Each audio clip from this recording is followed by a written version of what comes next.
Chapter 603. 10 days later, Yoyun's troops headed south, Yao Shui's troops headed north, and Ning Cheng's troops came from the west. The Chu clan had neither reinforcements nor a path of retreat. It was a time of despair. Long Fei Ye's words were both a threat and an invitation to surrender. "You want to swallow up the Chu clan's military strength?" Han Yunqing asked doubtfully. Ning Cheng had tricked the Chu clan into a corner. If Long Fei Yi used Chu Tianyin as a hostage to force the Chu clan to surrender, perhaps the Long Fei Yi really could use the Chu clan to his advantage. After all, the Chu clan's driving arrow squad could fight against 10 men each. If he could take them under his command, their military strength would be on a completely different level. Yes, Long Fei Yi admitted. In terms of wealth, he might not lose to the Ning clan, but military strength was his weakness. It was time for him to train his troops and expand his armaments. Although the overall situation was set in stone, this was only the end of one game. Another would soon begin, and in this game, his only opponent would be the D clan's Ning Cheng. Tang Li rejoiced at the turn of events. He was about to leave when Han Yunqing added, "While you're at it, tell General Chu that if he doesn't surrender, this Wang Fei will guarantee that he'll never be able to pick up an arrow again." In other words, if General Chu surrendered, Han Yunqing could heal his hand. Her style was the same as Long Fei Ye's, combining kindness and severity. Tang Li looked at Long Fei Yi and Han Yunqing and couldn't help but wonder why he never realized these two were such a good match. Tang Li quickly left. Long Fei Yi and Han Yunqing could only wait for developments in Western Liang and news from the Chu clan. What would the Chu clan choose? Han Yunqing thought that Chu Yunyi's character was far from loyal. He was just using the Western Qin imperial clan as a cover to deceive the world. After weighing the pros and cons, he could only choose to surrender. Thinking of this, the word bet appeared in Han Yunqing's mind. She finally remembered the bet she made with Long Fei Yi. They were betting on Ning Cheng's identity. She slowly turned her head to look at Long Fei Yi. "This guy seems to have lost." No, it's not that he seems to have lost, he really did lose. If he lost, he would have to hug the little thing. No one knew what Long Fei Yi was thinking at this moment. He was staring at the door in a daze. Han Yunqing was clearly the winner. She could have won confidently. Unfortunately, when facing Long Fei Yi, she was always a little afraid. She coughed a few times and opened the topic. "Long Fei Yi, what is noble consort Ning's name?" "Ningen," Long Fei Yi replied offhandedly. "So it turns out." Han Yunqing sighed with emotion. The executive council head who replaced Ouyang Ningnua was called Ouyang Ningjing. Ning and Ningjing is also called Njing. What an interesting name. Han Yunqing assumed that Long Fei would bring up Ning Cheng and Ning Nua's names, but he only gave an without any intention to chat. Han Yunqing scooted over to sit by his side. Ning Cheng and Ouyang Ningnua are interesting names as well. Ning Cheng and Ning Nua make a promise when combined. Hey, why didn't we think of that before? Cloud Realm Trade Consortium and Great General Ning's estate were merchant families and military families respectively. They had never had any contact with each other, so who would be so bored as to put their names together? Long Fei Yi remained expressionless as he ignored her. Han Yunqing scooted closer and cocked her head at him. "So Ning Cheng is a member of the D clan." Long Fei Yi was still expressionless. Han Yunqing was puzzled. This guy isn't reacting at all. Did he forget about our bet? He said he'd have to hug Lil Thing if he lost. Han Yunqing waited for a while, but when she saw that Long Fei Yi still wasn't going to bring up the bet, she simply said, "Long Fei Yi, let's make a bet. You lost, so you have to fulfill your end of the bargain." Long Fei Ye's lips twitched. Actually, he knew what Han Yunqing was up to as soon as she asked for noble consort Ning's name. He was in a foul mood after being checkmated by Ning Cheng. Any sensible person would know to keep their distance from him at a time like this. This woman, on the other hand, had forced her way to him. Long Fei Yi turned around and asked coldly, Han Yunqing, this is the first time I've lost in my life. Aren't you afraid that I'll get angry? Unexpectedly, Han Yunqing replied, do you mean you lost to me, or to Ning Cheng? Long Fei Yi's face darkened instantly. He stared at Han Yunqing without saying a word. However, Han Yunqing wasn't afraid at all. Instead, she had the urge to laugh when she saw his expression.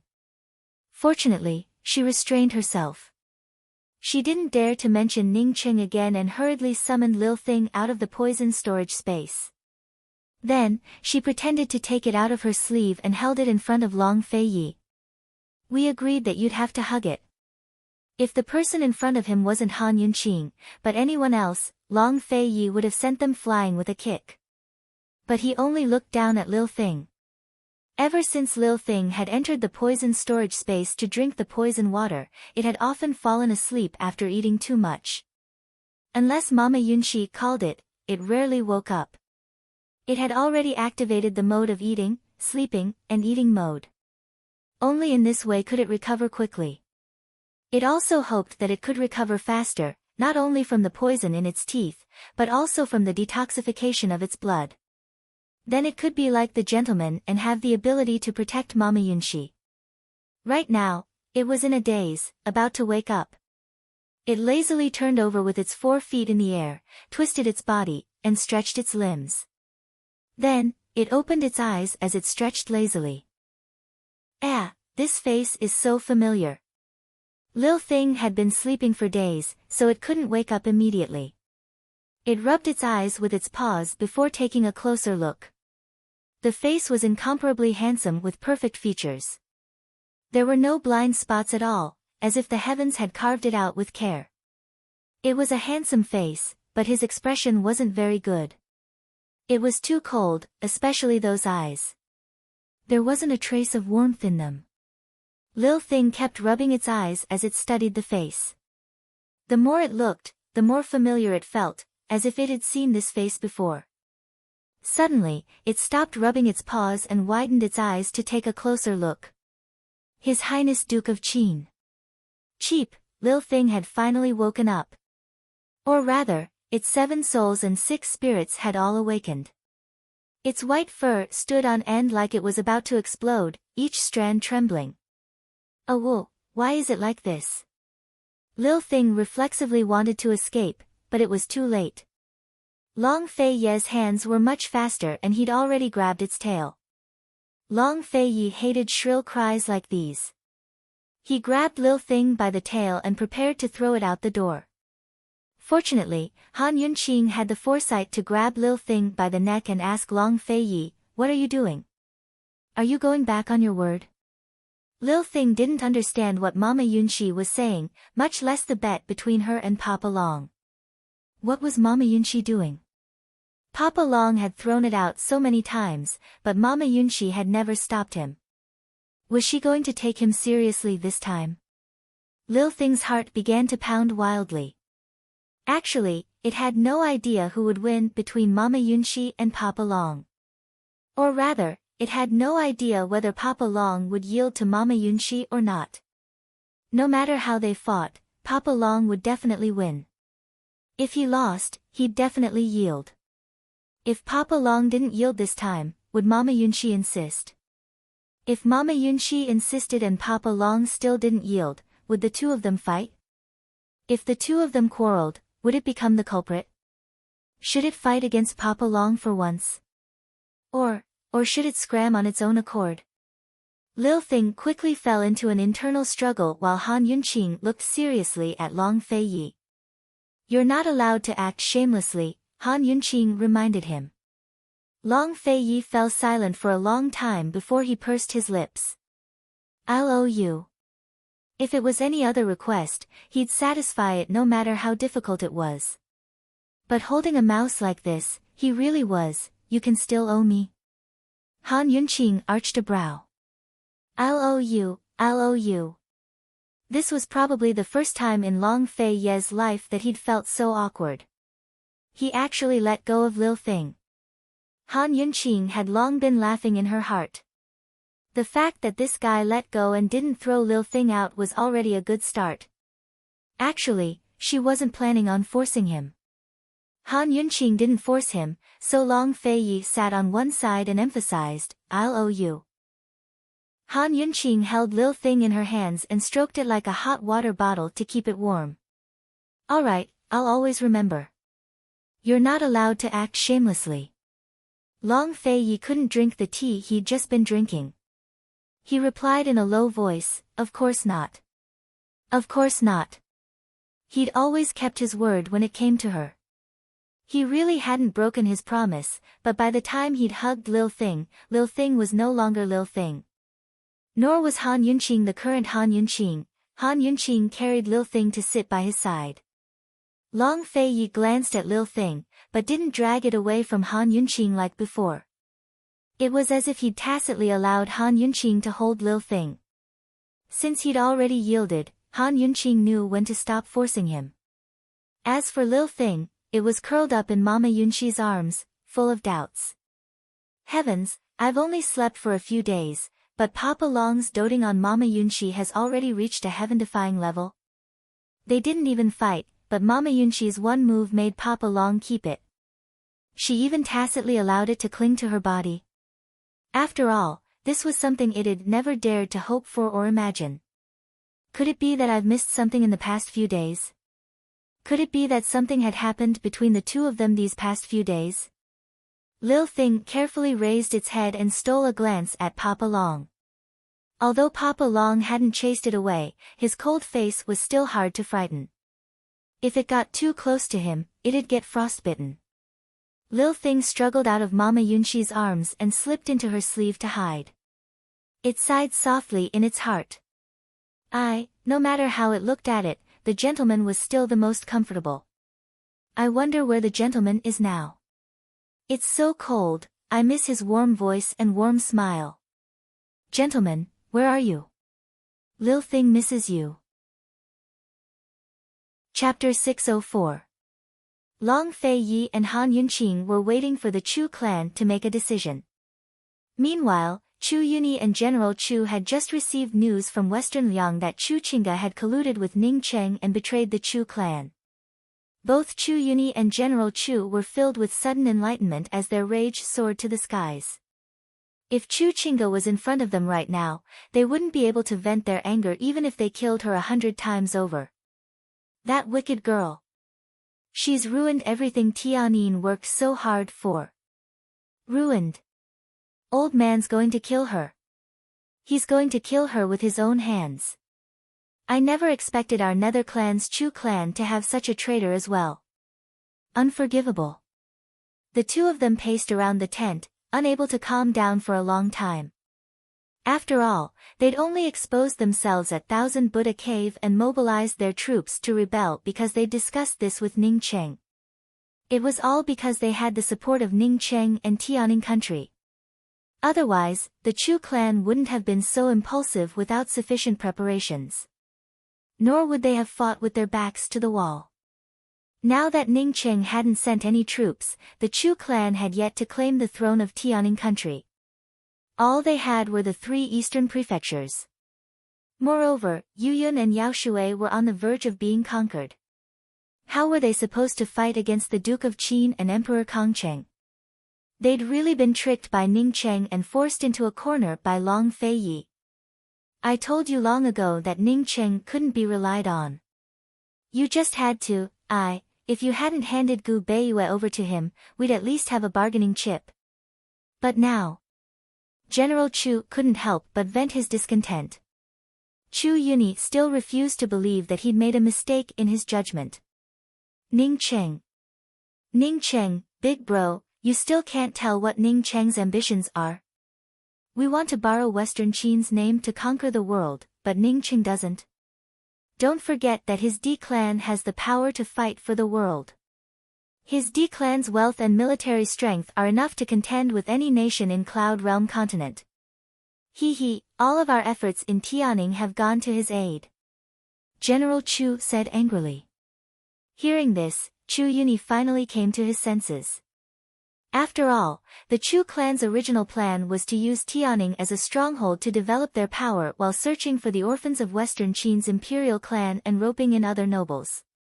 They didn't want to expose the fiend's secret so soon.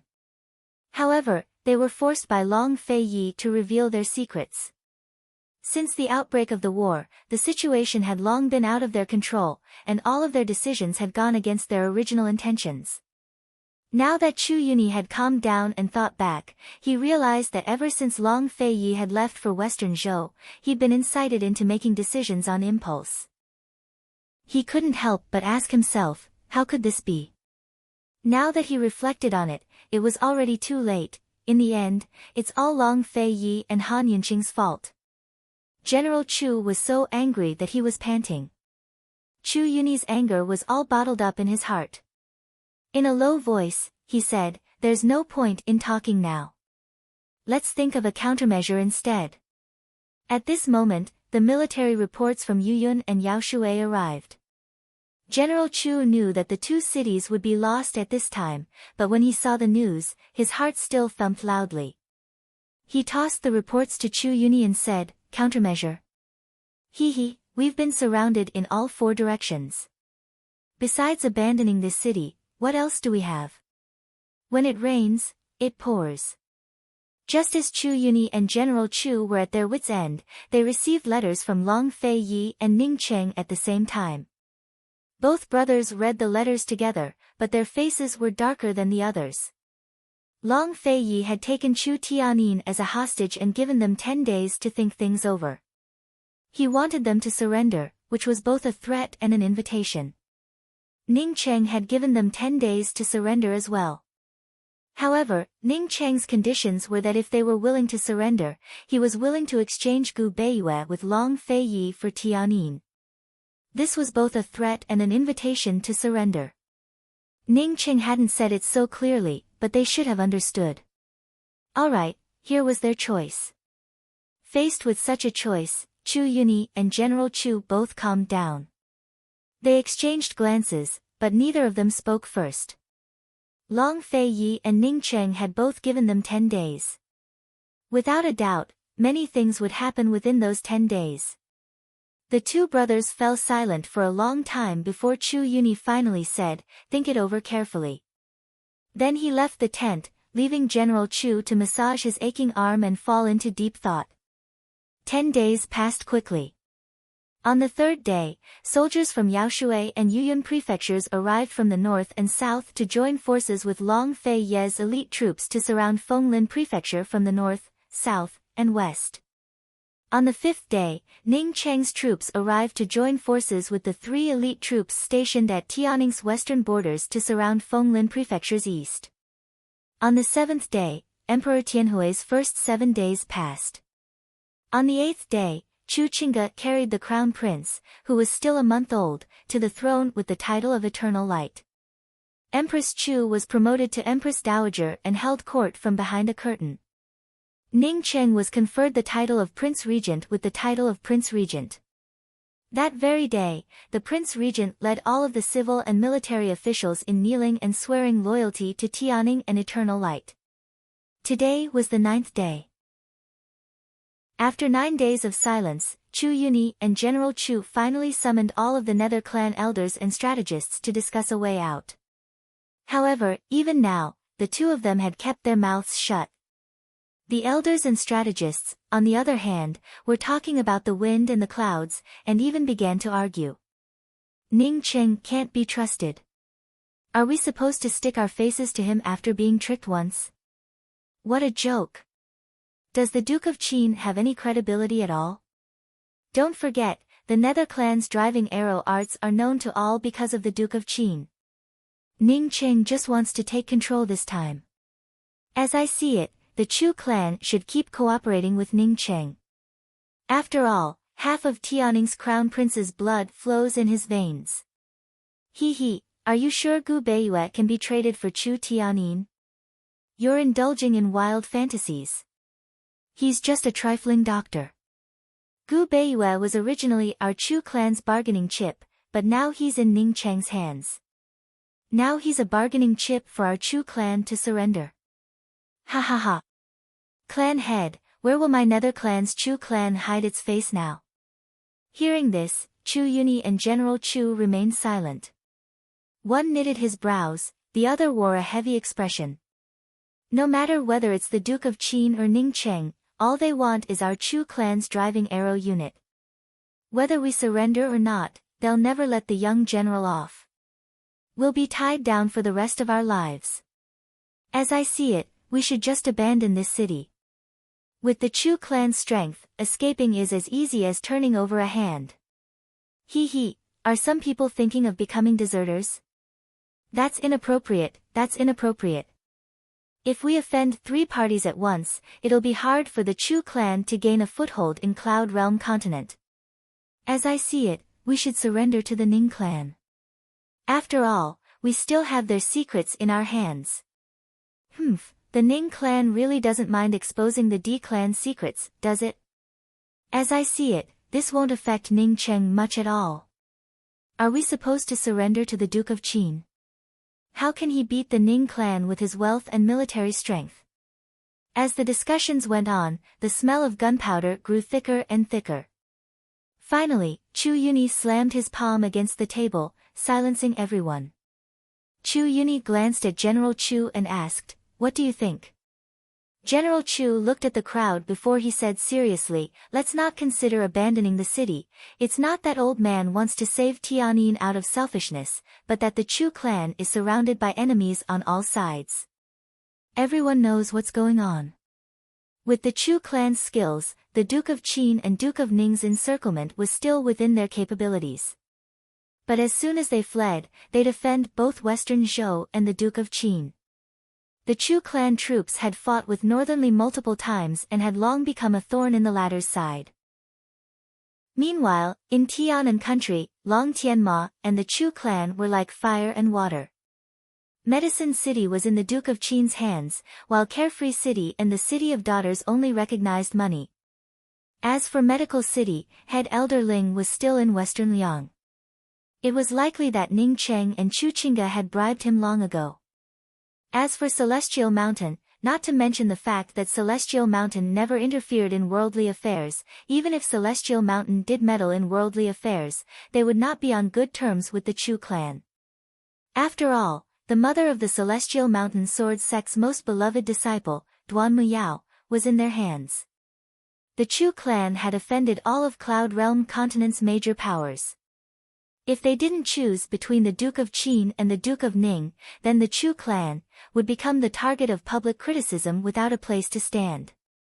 How tragic and terrible it was. If they hadn't provoked Long Fei Yi, they wouldn't have fallen into Ning Cheng's trap. The Chu clan wouldn't have fallen into such dire straits either. In the end, General Chu hated Long Fei Yi and Han Yunqing the most. Seeing no one speak, he stood up and said coldly, since my Chu clan still has a choice, then we still have a bargaining chip. As old man sees it, it's better to let the Duke of Qin and the Duke of Ning fight it out instead of making a choice. My Chu clan will be the fisherman who reaps the benefits." Everyone fell silent at General Chu's words. General Chu was right. Now that the Duke of Qin and the Duke of Ning were fighting over the Chu clan could use this chance to raise its status. Why hadn't anyone thought of that after all these days of consideration? General Chu lived up to his name. He was still so confident even at a time like this. Everyone quickly praised him. Finally, the heavy hearts of the crowd breathed a sigh of relief. Chu Yuni had the same thoughts as General Chu. His public praise of General Chu gave everyone a glimmer of hope. That very day, General Chu personally wrote back to the Duke of Qin and the Duke of Ning, telling them all of their conditions for the Chu clan. When Ning Cheng received General Chu's letter, he saw through the man's intentions at a glance. After being conferred the title of king, he was in high spirits. Dressed in a white robe, he looked extraordinarily noble.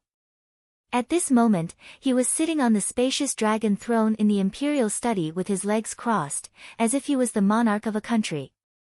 Chu Qingge, the Empress Dowager who sat behind the curtains, was sitting on one side. Ning Cheng casually tossed the letter to Chu Qingge and mocked, "Your father's so greedy." Chu Qingge glanced at the letter and knew what was going on. She smiled coldly and said, "Ning Cheng, you'll lose this time.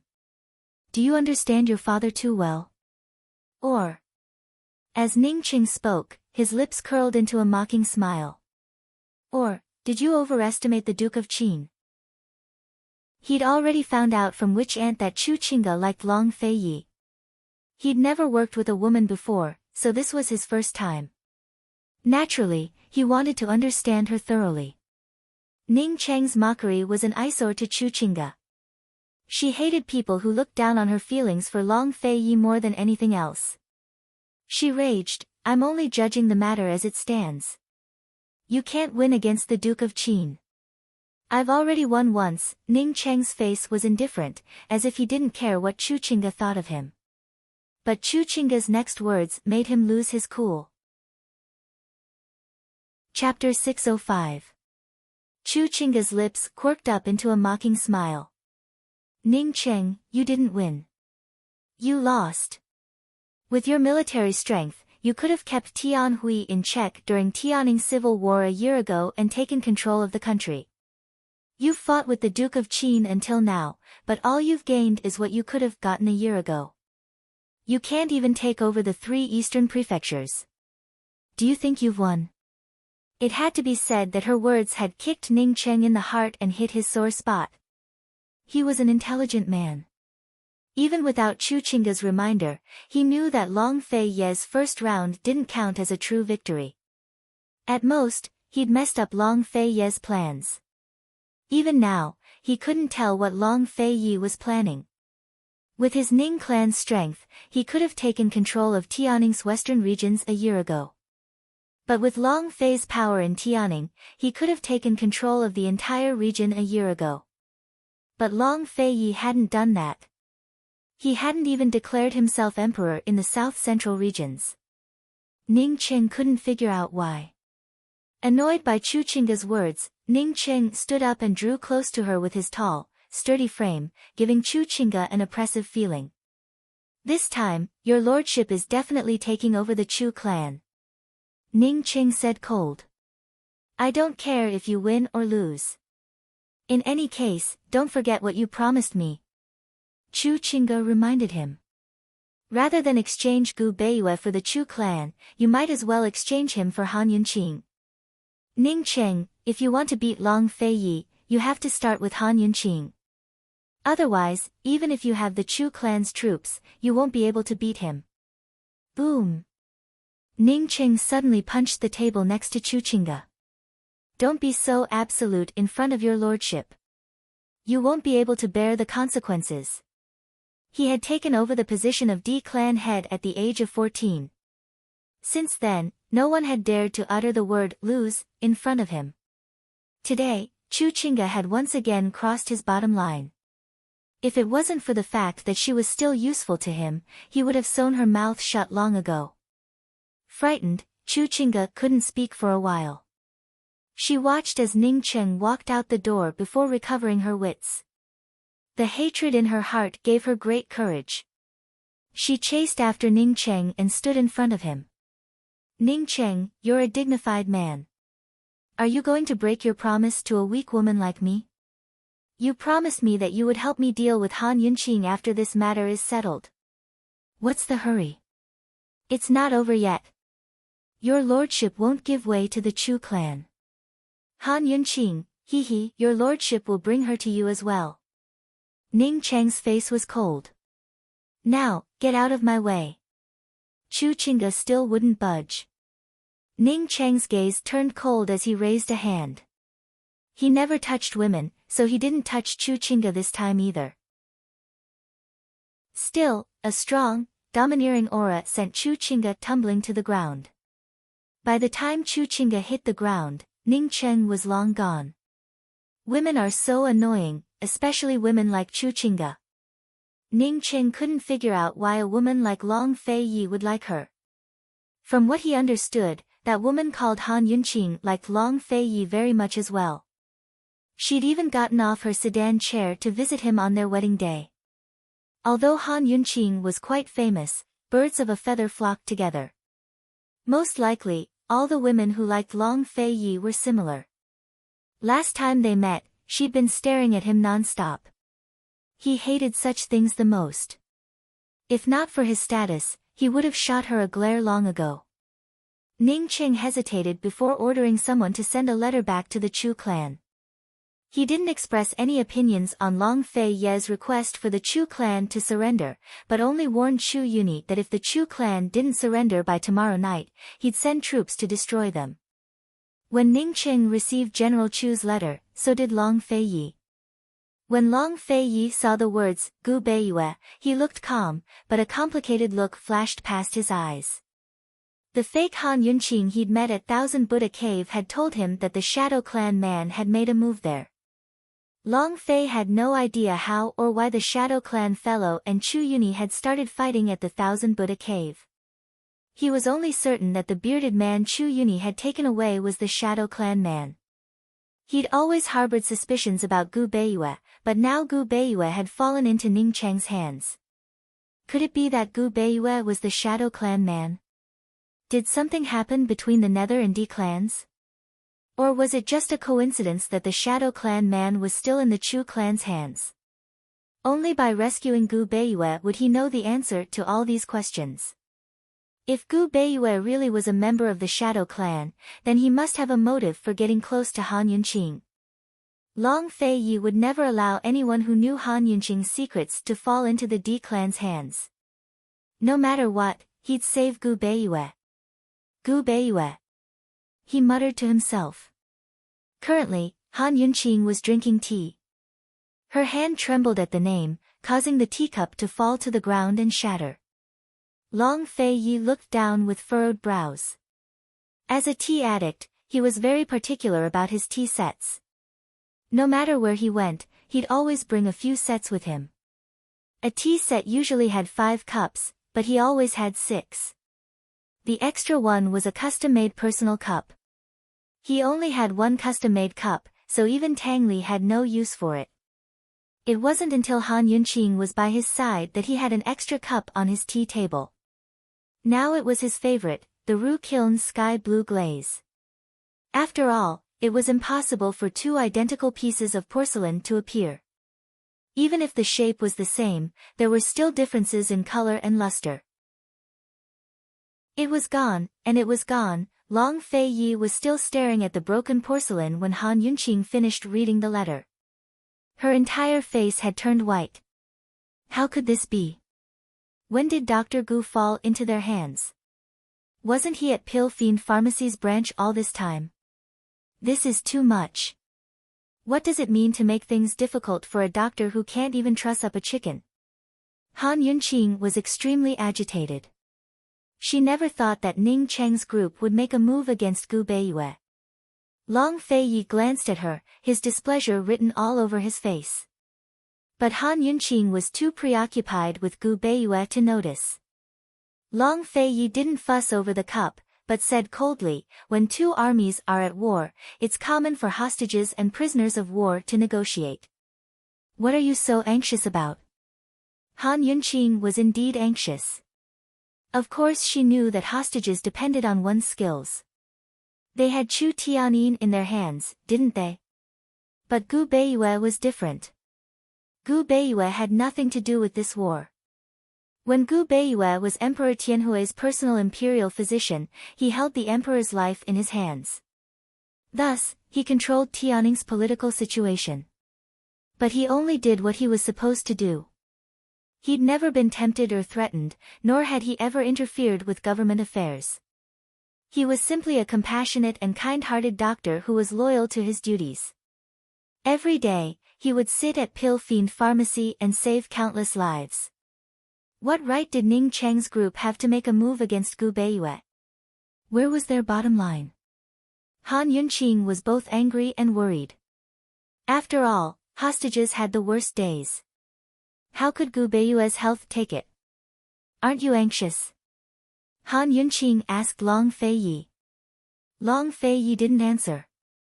Do you think Gu Beiyue is worth the Chu clan? Han Yunqing assumed that Long Feiyi wasn't planning to save the hostages. She didn't speak, but furrowed her brows as she stared at Long Feiyi. Long Feiyi's gaze was originally cold, but after being stared at for a while, he actually averted his gaze. Some people's value is immeasurable. Long Feiyi, Gu Beiyue doesn't owe us anything. We can't owe him anything either. Ning Qing kidnapped him because he's a member of Pill Fiend Pharmacy and has a good relationship with us. Han Yunqing said seriously. Han Yunqing had always been clear about gratitude and grudges, love and hate. She never went back on her words. If she loved someone, she loved them. If she didn't love them, she didn't love them. If she hated them, she hated them. She never owed anyone anything. Mute Granny, whose condition was still unknown, was the first. She didn't want Gu Beiyue to become the second. We don't owe him anything. Long Feiyi muttered to himself. We can't owe him anything. Han Yunqing said seriously. It wasn't that they didn't owe him anything, it was that they couldn't owe him anything. Long Feiyi didn't know what he was thinking, but after a moment of silence, he generously agreed, all right, we won't owe him anything. No one can touch a member of Pill Fiend Pharmacy. The Chu family wants to raise the price, right? I'll make sure the Chu family loses both their chickens and eggs. As for Ning Cheng, if he really thinks he's won, I don't mind teaching him what it means to have the last laugh. With Long Feiyi's words, Han Yunqing finally felt relieved. Although Ning Cheng had gained the upper hand this time, this matter wasn't over yet. She was looking forward to the day when she and Ning Cheng would have a face-to-face confrontation. However, the most important thing right now was to deal with the Chu family. Long Feiyi didn't express any opinions on Ning Cheng's request for the Chu family to surrender, nor did he mention Gu Beiyue. He only instructed his attendants, send a letter to the Chu family. If this prince doesn't see the Chu family raise a white flag of surrender before nightfall, this prince will mobilize all 3 armies to exterminate the Chu family. Hearing this, Han Yunqing knew that Long Feiyi planned to bypass the Chu family and directly negotiate with Ning Cheng. That was the wisest choice. This way, whether it was them or Ning Cheng, they wouldn't be under the Chu family's control. Whether the Chu family surrendered or not, Gu Beiyue would be safe for the time being. With the boulder in her heart temporarily lifted, Han Yunqing finally had the mood to seriously ponder over General Chu's letter. The letter only mentioned that Gu Beiyue was in Ning Cheng's hands and that Ning Cheng planned to exchange Gu Beiyue for Chu Tianyin. Nothing else was mentioned. Han Yunqing didn't understand. How did Gu Beiyue end up in Ning Cheng's hands? There are so many people in Pill Fiend Pharmacy, so why did he choose Gu Beiyue? Han Yunqing asked seriously. Long Feiyi also wanted to know the truth. But before he figured out Gu Beiyue's intentions, he wouldn't tell Han Yunqing too much. Gu Beiyue must have run into Ning Cheng's men when he was running around. Tang Li, who'd been silent all this time, interrupted. Before, Chu Shifeng asked him about induced labor, but couldn't find him in all of Pill Fiend Pharmacy's branches. It was only at the Binhai branch that we got news that Gu Beiyue took a leave of absence to search for medicine in Medicine City. Who knew something would happen? Tang Li wasn't lying, but he and Long Feiyi both saw Gu Beiyue's leave of absence as an excuse. Han Yunqing sighed softly and didn't say anything.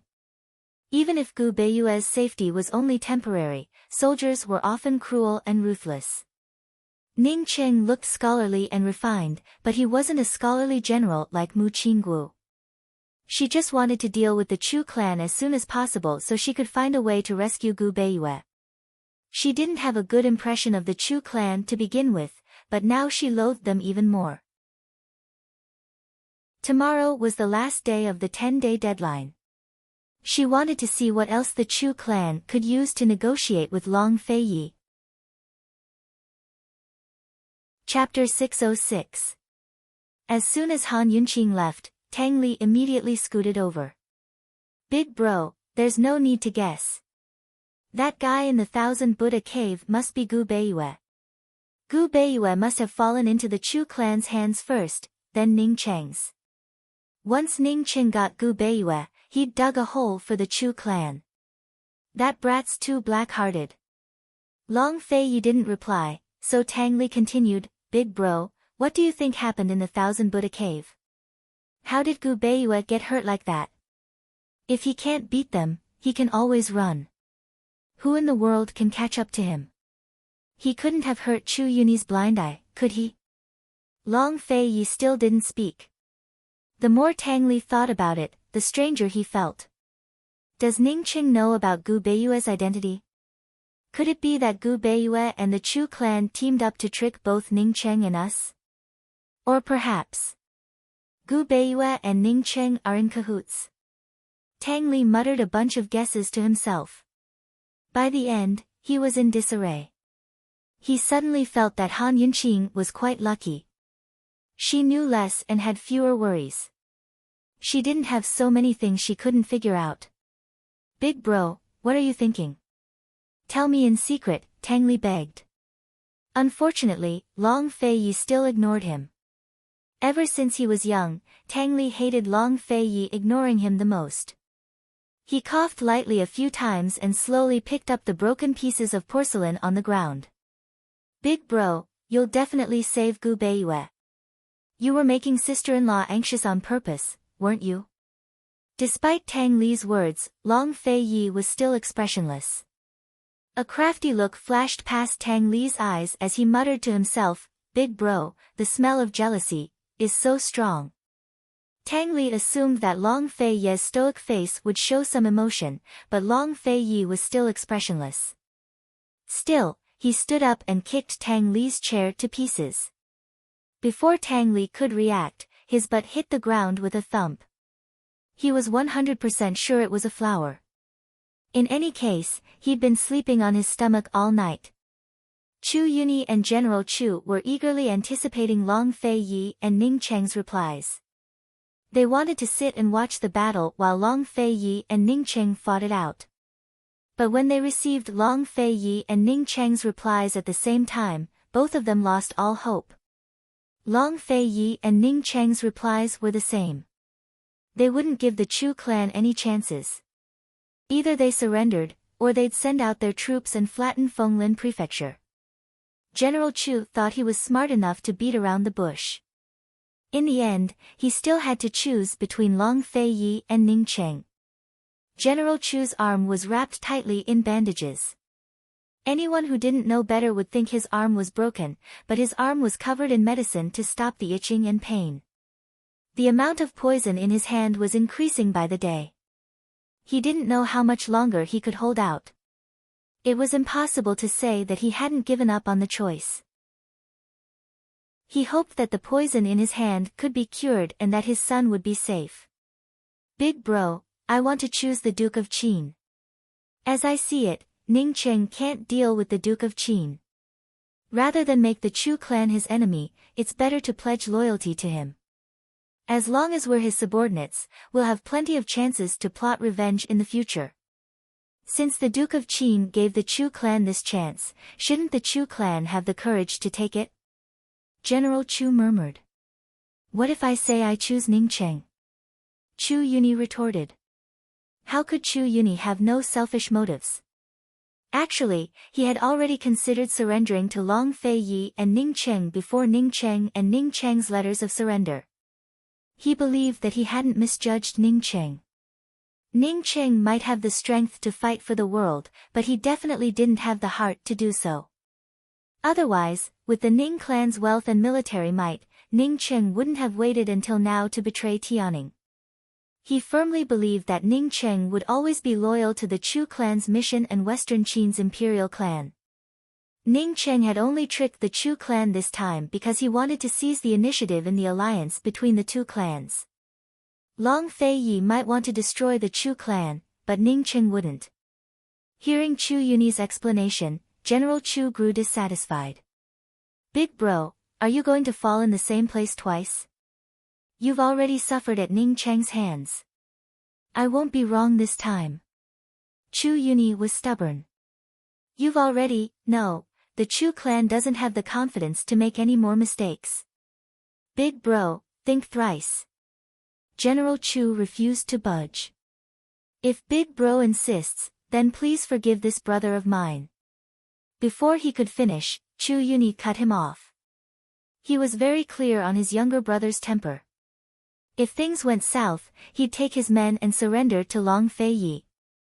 Since even I, the clan head, can't make the decision, then let the heavens decide, Chu Yuni said as he took out a gold coin. Heads, the Duke of Qin. Tails, Ning Cheng. How's that? General Chu hesitated for a long time before nodding his head. In the end, he didn't want to fall out with Chu Yuni. Chu Yuni generously handed the coin to General Chu for him to toss. General Chu didn't decline, but tossed the coin high into the air before catching it in his palm and opening it in front of Chu Yuni's face. Both of them stared at the coin with different expressions on their faces. The coin was tails, which meant Chu Yuni had won. General Chu quickly flipped the coin over and saw that the other side was heads. There was nothing fishy about the coin at all. He'd lost. Such is the will of heaven, Chu Yuni said simply before taking the coin away. Actually, there was something fishy about the coin. No matter how you tossed it, tails would always be heads. Unfortunately, General Chu wouldn't toss it a second time. While General Chu was disappointed, Chu Yuni patted him on the shoulder. Trust me, Long Fei Yi and Han Yunqing will never give up on Gu Beiyue. Tianyin will come back. General Chu had no choice but to write a letter to Ning Cheng immediately. Chu Yuni wanted to take the risk, but he couldn't afford it. He had to have Ning Cheng meet with Long Fei Yi before nightfall tomorrow. Otherwise, if the Long Fei Yi didn't get a reply from the Chu clan, he'd kill Tianyin in a fit of rage.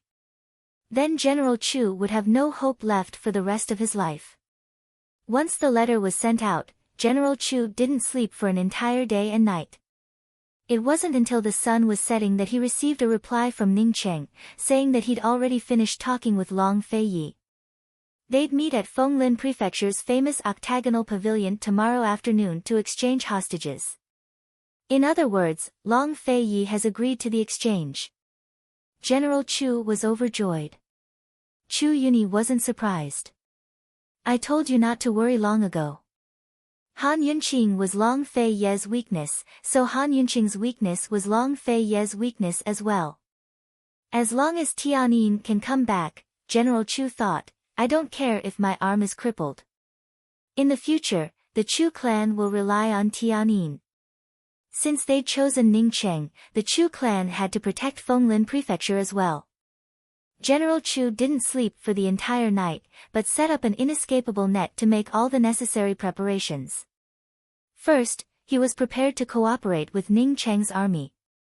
If the Long Fei Yi decided to attack the city after the exchange, they wouldn't be caught off guard. Second, he was prepared to deal with Long Fei Yi in case the Long Fei Yi played any tricks and refused to hand over Chu Tianyin. After all, he and Chu Yuni couldn't use the driving arrow arts, and Ning Cheng wasn't Long Fei Ye's match. If General Chu was so wary of exchanging hostages on his own turf, heaven knows how much he feared Long Fei Yi. The next day, Ning Cheng arrived ahead of schedule, while Long Fei Yi showed up as promised. The Chu clan had arranged for a group of archers to surround the octagonal pavilion, but more were hidden in the shadows. Ning Cheng sat alone in the pavilion, sipping wine while Chu Yuni and General Chu stood to one side. After entering the tiger's den, Long Fei Yi had only brought along Han Yunqing and Tang Li. He held Han Yunqing in his arms while Tang Li held Chu Tianyin in his custody. Last time, Chu Tianyin had been tormented miserably by Han Yunqing and Tang Li, but he hadn't suffered any injuries. Besides looking a little skinnier, he didn't seem to be in any serious condition. As soon as they reached the octagonal pavilion, Long Fei Yi sensed that there were many experts lying in ambush around them, but he didn't pay them any attention. From a distance, he could see Ning Cheng sitting in the pavilion, but he didn't pay much attention to him either. Instead, he walked over expressionlessly. Han Yunqing, on the other hand, noticed Ning Cheng. Today's Ning Cheng wasn't the scholarly-robed Ning Cheng she'd seen last time, nor was he the white-robed, silver-armored General Ning that people usually talked about. Today, Ning Cheng was dressed in the same black robes as Long Fei Yi, looking noble and domineering with a threatening aura. But Han Yunqing could tell at a glance the difference between the two of them. Long Fei Ye's domineering aura was cold and emotionless, while Ning Cheng's domineering aura was arrogant and wild. The coldness in his eyes was different from Long Fei Ye's. His coldness was arrogant and aloof, while Long Fei Ye's coldness was cold and emotionless. She hadn't misjudged before. Ning Cheng's elegance was just an act. Of course, Han Yunqing wasn't concerned about these things. She was concerned about Gu Beiyue. There were only 3 people in the pavilion. She didn't see the familiar white figure. Long Fei Yi seemed to know her worries. As soon as he entered the pavilion, he asked coldly, "Where's Gu Beiyue?" Ning Cheng's lips curled into a cold smile. He was no longer respectful. He didn't even stand up. He just sat there casually and poured a cup of wine for Long Fei Yi. "Sit." This aura was strong enough. But Long Fei Yi wasn't just intimidating. He didn't waste words, but held Han Yunqing tightly with one hand while pressing down on Chu Tiannin's elbow with the other. With a sudden tug, Chu Tiannin's elbow joint was dislocated. If the joint wasn't reconnected in time, it'd leave behind side effects. Forget about shooting arrows, even lifting heavy objects would cause the joint to fall off. Both Chu Yunyi and General Chu grew anxious. After all, with both of them injured, Chu Tianyin was the Chu clan's only hope. Before Long Fei Yi could ask any questions, General Chu quickly said, "Gu Beiyue's right in the woods. Duke of Qin, as long as you release Tianyin, old man will personally bring Gu Beiyue here." Neither General Chu nor anyone else in the Chu clan had the right to discuss terms with Long Fei Yi. Long Fei Yi wouldn't waste words with them either. He didn't even spare General Chu a glance, but grabbed Chu Tiannin's shoulder joint and dislocated it. At this time, Chu Tianyin, who had been keeping his head down all this time, finally couldn't take it anymore and let out a soft snort. "Tianyin." General Chu panicked, but Chu Tianyin only glanced at him without a word. Chu Tianyin had no idea what was going on. He had no idea why Gu Beiyue had fallen into Ning Cheng's hands, or Ning Cheng's true identity. He was far more cautious than his father and uncle. When he didn't know the situation, the best thing to do was to keep his mouth shut. With his elbow dislocated, Chu Tiannin's hand hung limply by his side like a puppet without strings. After all, Chu Tiannin's hand was the future of the Chu clan. Without a word, General Chu turned to head back into the woods to bring Gu Beiyue back. Would Ning Cheng stop him? Chapter 607. Of course Ning Cheng would stop him. He'd left Gu Beiyue in the forest instead of bringing him here because he wanted to show Long Fei Yi his strength. He might have won the battle of the 3 armies, but he hadn't won anything at all. This time, the Chu clan had chosen him, so he really did beat Long Fei Yi and the Chu clan. He'd been in a good mood since receiving Chu Yunyi's letter, but as soon as he saw Long Fei, his joy vanished. That was because he couldn't see a single trace of a loser's disappointment or despondency. In fact, he couldn't even see Long Fei's emotions. This man was like a glacier, lofty and unshakable. He'd even shattered his initial show of strength without a word and told General Chu to obediently bring his men here. How could the proud Ning Cheng accept this? He didn't stop General Chu directly, but lazily raised his wine cup with a chuckle. "Someone come, break Gu Beiyue's elbow and shoulder joints for your lordship." General Chu naturally stopped in his tracks at these words. After all, they'd already surrendered to Ning Cheng. Han Yunqing's heart thumped, but she didn't show it. She was anxious, but she didn't need to lose her sense of propriety. They were here to exchange hostages, but Ning Cheng had hidden them away to make things difficult for them. If they gave way and let Ning Cheng gain the upper hand, they'd lose for real. Han Yunqing grit her teeth and endured. Long Fei Yi knew Ning Cheng's intentions as well. He gave a cold snort and said, "Since you're not sincere, why waste time?" So speaking, he wrapped his arm around Han Yunqing and turned to leave. Tang Li and Chu Tianyin hurried to catch up.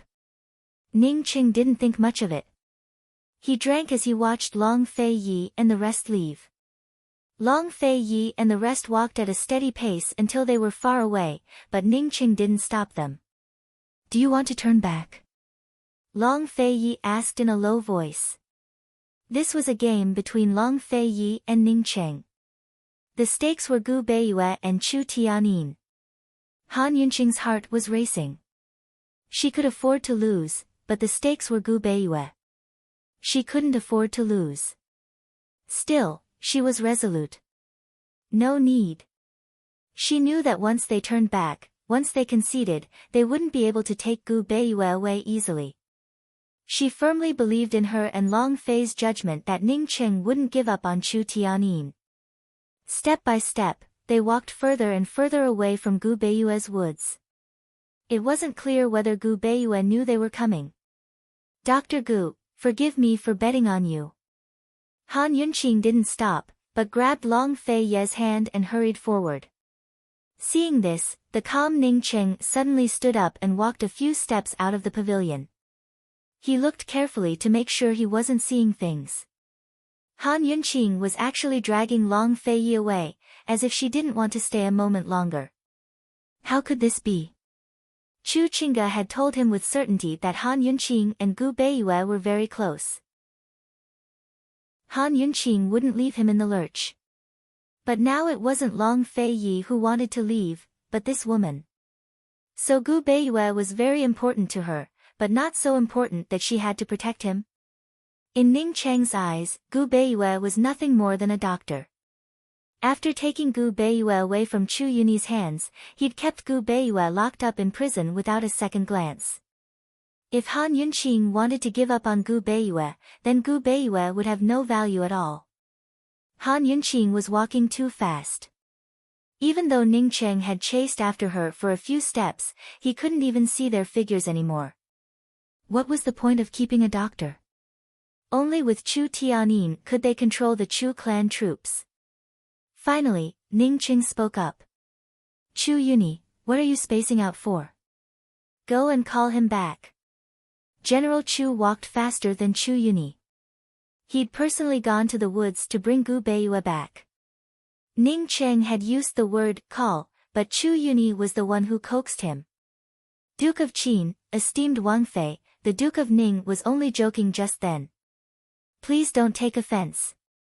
Gu Beiyue is already in the pavilion, so please come in. As the head of a clan, Chu Yuni's prestige had been swept to the ground. Chu Tianyin saw it all and didn't say a word, but his heart was filled with disappointment and anger. He'd only been locked up for a short while, but the Nether clan's Chu clan was already nothing in his eyes and heart. What did it count for to surrender and bow down to someone else? Han Yunqing looked up at Long Fei Yi with a bright smile. "Long Fei Yi, I won my bet again." Long Fei Yi only smiled wordlessly before turning around to face Chu Yuni. With tacit understanding, the two of them kept their faces expressionless. By the time they returned to the pavilion, Gu Beiyue had already been brought over. Han Yunqing's heart ached at the sight. She really wanted to rush over and hug him. She didn't care about romance or anything else, but simply wanted to hug him. But she couldn't. She secretly summoned Lil Thing out of her poison storage space. Lil Thing was still groggy when it emerged, but unlike last time, it immediately smelled the familiar scent in the air. This sense of familiarity was no less than the numbness it felt towards Mama Yunxi. It immediately sobered up. "Sir!" Alarmed, it hastily scuttled out of Mama Yunxi's sleeves and saw the gentleman it had been longing for all this time. But, Lil Thing burst into tears at the sight of that familiar figure. It wasn't a squeak, but hot tears that filled its eyes. Lil Thing couldn't remember how many years it had lived, but it clearly remembered that it had never shed a tear before. It didn't even know it could cry. It leapt to the ground like a madman, ignoring the situation and scurrying to the gentleman's feet. If this was any other time, it would have jumped up and climbed onto the gentleman's robes, his back, or even his side. It loved to sit on the gentleman's shoulders and snuggle up to his neck, acting spoiled. The gentleman never chased it away, but used a single finger to gently rub its head or tickle its tail. Even a finger of young master's was warm. But this time, Lil Thing didn't dare to move. It sat by the gentleman's feet and looked up at him, tears streaming down its face non-stop. The gentleman was too weak. His frail body could topple over at any moment. He was practically unconscious and couldn't even stand straight. He had to rely on two people to support him. And this was only the surface. Lil Thing had already smelled the scent of blood and sensed something wrong with the gentleman's aura as soon as it drew near. It knew that the gentleman's legs and shoulders were heavily injured. His dantian was clotted with blood and his internal energy was completely gone. His internal injuries were severe. Just what had the gentleman experienced? Lil Thing stared blankly at him, its little paws wiping away its tears, but its vision was still blurry. How it wished that the gentleman would open his eyes and look at it. "Gentleman, what's wrong?" Ever since the Chu clan archers surrounded Han Yunqing and the rest in Tianning's capital city, Lil Thing had appeared to protect Gu Beiyue. The Chu clan had taken notice of its existence, including Ning Cheng. Ning Cheng was currently looking at Lil Thing with interest as he smiled wickedly. "Who raised this mouse? It's so unruly." Han Yunqing could still bear it before, but she couldn't stand seeing Gu Beiyue like this. They'd tortured Chu Tianyin to the point of unconsciousness and cured his poison before bringing him here. Just what had these people done to Gu Beiyue? She cast a cold glance at Ning Cheng and said calmly, "You don't even recognize a squirrel? It's fine if you're blind, but if you don't have common sense, hurry back and find your mother so she can teach you all over again." Ning Cheng's face turned black at her words. Han Yunqing's tone didn't carry any trace of sarcasm, as if she was simply stating facts. Ning Cheng felt even more humiliated. He wanted to retort, but had no words. On one side, Tang Li couldn't help but shoot a glance at Long Fei Yi. Fortunately, this older cousin of his who'd always treated Lil Thing as a mouse was still very calm right now. Ning Cheng finally had a second impression of Han Yunqing. This woman's mouth was much sharper than Chu Qingga's. She had sharp eyes and a sharp tongue. Unfortunately, he hated sharp-tongued women. "Someone come, chase that thing away," he ordered coldly. A few attendants immediately surrounded them. Lil Thing immediately sensed their hostility. It couldn't understand human speech, but it could tell that the gentleman had been kidnapped by these people. Mama Yunxi was holding Chu Tianyin in exchange for the hostage. These people were bad people. It narrowed its eyes at the surrounding attendants and grinned, revealing its sharp fangs. They dared to bully the gentleman, their crimes were unforgivable. Just as the attendants were about to pounce over, Lil Thing nimbly leaped and landed on one of their faces. With a vicious swipe of its sharp claws, Lil Thing actually tore off that person's entire face. Lil Thing was angry. "Aw!" The man screamed as blood flowed from his face. It was a ghastly sight, frightening everyone around them into backing away. The crowd had yet to recover from their shock. The little thing was extremely fast. Its figure flashed and stepped on the faces of the people who surrounded it. Its sharp claws accurately pierced into their eyes. Anyone who was pierced by it was completely blinded. Wails filled the air as Ning Cheng rose to his feet in shock, staring at Lil Thing in disbelief. Lil Thing didn't even let go of the two guards supporting Gu Beiyue. As soon as they let go, Gu Beiyue toppled forward. Han Yunqing was about to rush over when Lil Thing scurried past. It was so small, only the size of a palm, but it used its claws to support Gu Beiyue's chest, taking all of his weight so he wouldn't hit the ground. Afraid that he'd be hurt, Lil Thing's claws were curled up. When you loved someone, you couldn't bear even the slightest bit of pain. But sir," How could you be hurt so badly? Lil Thing propped himself up as tears streamed down its face. The blood on its claws dripped down to mix with its tears and wet its face. Driving arrow arts. Ning Qing said coldly. How could he be provoked by a mere mouse? All of the Chu clan's driving arrow arts aimed their arrows at Lil Thing. Lil Thing's face was covered in blood as it looked around, bearing its sharp fangs and murderous aura. It was so frightening, yet so heart-wrenching. Those driving arrow arts soldiers also retreated, not daring to get too close. Han Yunqing's heart was broken as she watched. She wanted to rush over, but Long Fei Yi didn't let go. He asked coldly, Ning Cheng, what are you dawdling for? Get someone else. You've hurt so many of my men, and you're planning to let it go just like that? Ning Cheng asked. So many of you can't even catch a squirrel, and you still have the nerve to mention it. Han Yunqing sneered. You. Ning Cheng was at a loss for words again. Note to the readers, many things will happen during the new year, so I'll. Once from the 4th to the 11th and twice on the 12th. Please be informed and wish everyone a happy new year. Chapter 608. Ning Cheng finally looked at Han Yunqing seriously. This was the first time he'd ever looked at a woman so seriously. Unfortunately, before he could figure anything out, Long Fei pulled Han Yunqing behind him and unsheathed his sword. Are you exchanging, or not? In the past, Long Fei Yi had always stood silently behind Han Yunqing, allowing her to show off her splendor for thousands of years. Only when she couldn't handle a situation would he show himself.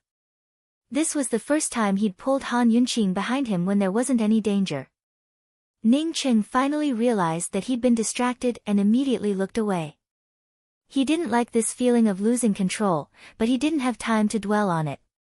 That was because Long Fei Yi had unsheathed his sword. Exchange. For better or worse, let my men bring Gu Beiyue over, Ning Cheng said. Lil Thing, get out of the way. Han Yunqing waved her hand at Lil Thing. Lil Thing understood what she meant. Although it didn't want to, it still stepped aside for the sake of bringing the gentleman back sooner. It carefully let go of Gu Beiyue and let him lie flat on his back. It didn't go far, but watched from the sidelines. The men who'd come to detain the man were none other than Chu Yuni and General Chu. His heart ached at the sight of Gu Beiyue's broken arm and wished he could cut it off right in front of Han Yunqing. Unfortunately, Lil Thing was watching their every move from the sidelines. Lil Thing's eyes were sharp and cold, enough to make people overlook its figure and think of a wolf.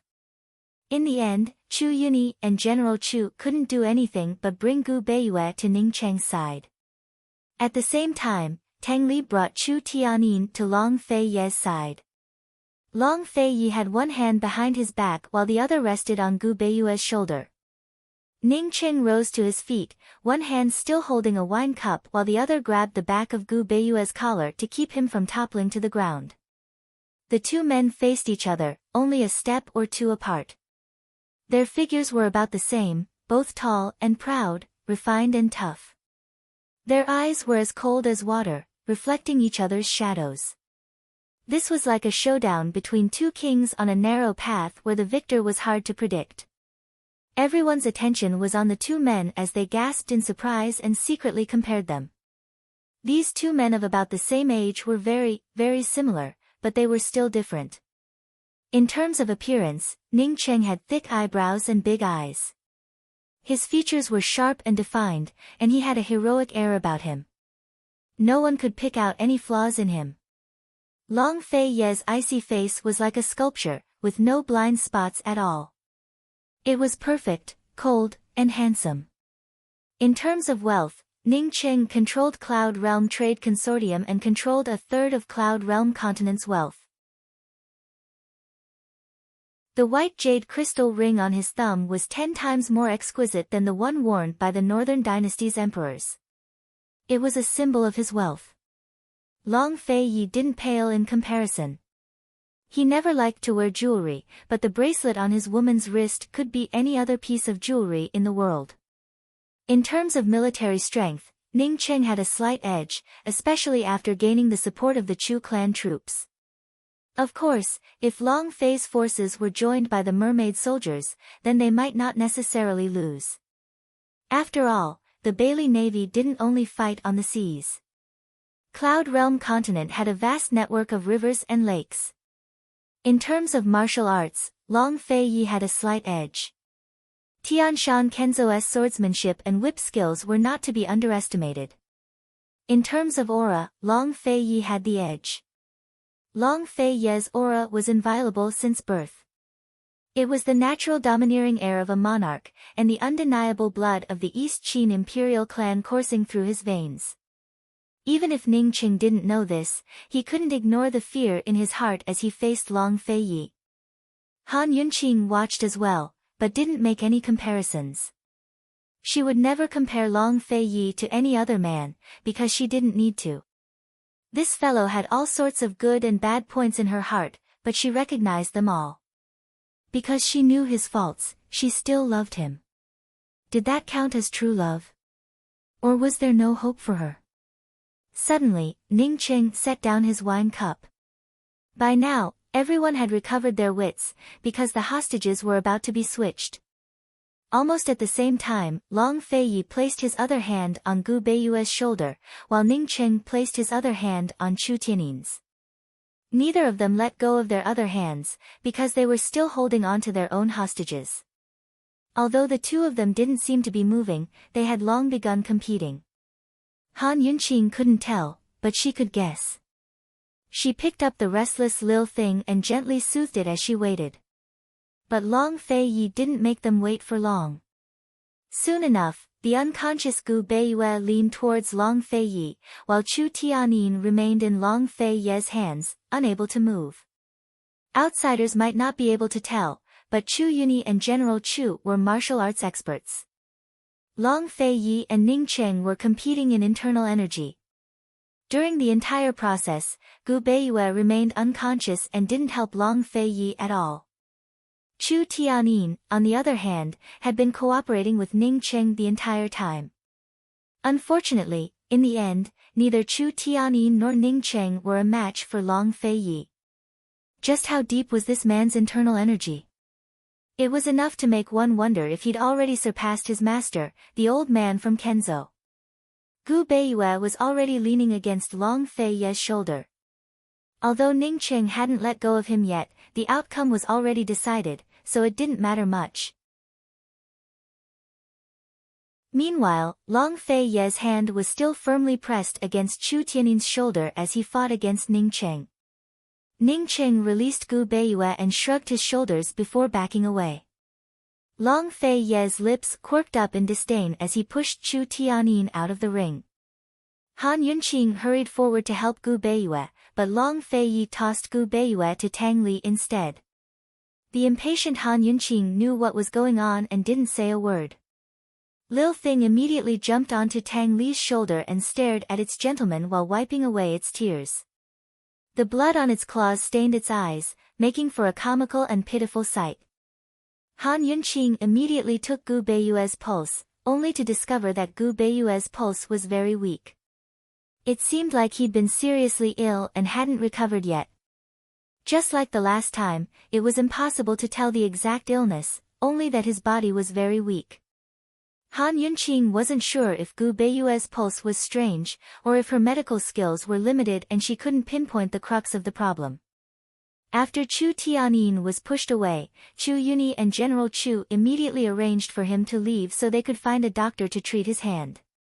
He glanced back at Ning Cheng as if wanting to say something, but in the end he said nothing and left first.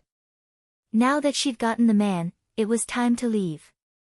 Han Yunqing hurried back to Medical City to write a letter to Third Elder Shen, telling him to hurry over and examine Gu Beiyue in detail so he could nurse his body back to health. Doctors didn't treat themselves, so Gu Beiyue's body was beyond her ability to treat. Long Fei Yi didn't want to linger either and turned to leave, but Ning Cheng called him back. Duke of Qin, it's rare for us to meet. It won't be too late to drink a cup before you leave. Not interested, Long Fei Yi said. Could it be that you're afraid of getting drunk? Hee, I forgot that the Duke of Qin only drinks tea. Someone come, bring some tea, Ning Cheng laughed. If Long Feiyi still refused to drink after being provoked like this, those who didn't know better would think he was afraid. Ning Cheng loved wine and had a bottomless capacity for it. Long Feiyi knew this. He turned back and openly sat down across from Ning Cheng. Before he could speak, Ning Cheng was overjoyed and laughed. Someone come, bring out the dishes. Today, your lordship and the Duke of Qin won't leave until we're drunk. Soon enough, a group of servant girls brought in food and wine to fill the stone table. This was a premeditated hangmen banquet. Han Yunqing glanced at the wine on the table, her lips curling into a contemptuous smile. Since Long Feiyi had sat down, she'd accompany him to the end. There was no point in her being anxious. Without Long Feiyi's protection, it was impossible for her and Tang Li to take Gu Beiyue out of Fenglin Prefecture. She decisively let Tang Li help Gu Beiyue to sit under a tree. Although her medical skills weren't great, she could at least perform acupuncture on Gu Beiyue to help him recover and feel more comfortable. Tang Li was about to help Gu Beiyue sit down when Han Yunqing suddenly stopped him. Take off your clothes. Cough. Tang Li narrowly avoided choking himself as he looked at Han Yunqing in disbelief. Even the tips of his ears were burning. You. My brother, his brother, what are you stammering for? Take off your clothes and lay them on the ground for Dr. Gu to sit. He can't take it in such cold weather. Han Yunqing was very serious. Tang Li exhaled in relief and was about to roll his eyes when he saw Gu Beiyue's pale face. His heart softened and he nimbly took off his fox fur robes and laid them on the ground. Lil Thing watched on anxiously from the side, wishing it could grow bigger so the gentleman could lie comfortably on its fur. As soon as Gu Beiyue sat down, Han Yunqing took out a life-saving pill and had him take it. Lil Thing wanted to tell Mama Yunqi that the gentleman's shoulder was injured, but it didn't dare to touch the wound. It didn't know how to tell her. After all, the gentleman was dressed in clean white robes and had no visible wounds. But its nose wouldn't make a mistake. It kept tugging at the hem of Mama Yunqi's robes anxiously. Han Yunqing was currently sitting behind Gu Beiyue as she carefully applied the needles. She noticed Lil Thing as well and assumed it was just worried about Gu Beiyue. While Han Yunqing was applying the needles, Long Feiyi had already started drinking with Ning Cheng in the pavilion. The two of them were practically having a drinking contest as they gulped down a cup in quick succession. Han Yunqing only glanced in that direction, most of her attention still on Gu Beiyue's side. But after she finished applying all the needles, she carefully looked towards the pavilion and raised her hands silently. Others might not know what she wanted to do, but Tang Li could tell at a glance. This woman was going to use the pear blossom teardrop rain. After all, they couldn't use force unless absolutely necessary in this situation. If they could, His Highness Duke of Qin would have ended the fight long ago instead of wasting time with Ning Cheng. This woman wasn't an impulsive or hot-headed person, so what was she planning to do? Han Yunqing adjusted her aim while Tang Li knitted his brows. Once she was done, Tang Li, an expert in hidden weapons, glanced at her and knew who she was aiming at. But Tang Li's entire body felt unwell at the sight. Alarmed, he cried out, "Sister-in-law, what are you planning to do?" Han Yunqing ignored Tang Li and activated the pear blossom teardrop rain to shoot out a needle. Why did Han Yunqing shoot out a needle? Who was this needle aimed at? Chapter 609. It wasn't aimed at anyone else, but Long Feiyi. That was why Tang Li was so shocked that he felt unwell. The pear blossom teardrop rain was a powerful weapon, but it couldn't escape the senses of an expert. Long Feiyi and Ning Cheng both sensed the weapon approaching. Because the weapon had come from Han Yunqing and Tang Li, Ning Cheng was certain that it was aimed at him. Although he didn't move, his eyes flashed with disdain and loathing. He almost thought that Han Yunqing was different from Chu Qingge, but now it seemed that they were just so. What a fool. No, Han Yunqing was even stupider than Chu Qingge. She'd actually used force to stir up trouble in a place like this. And she'd even used a hidden weapon for a sneak attack.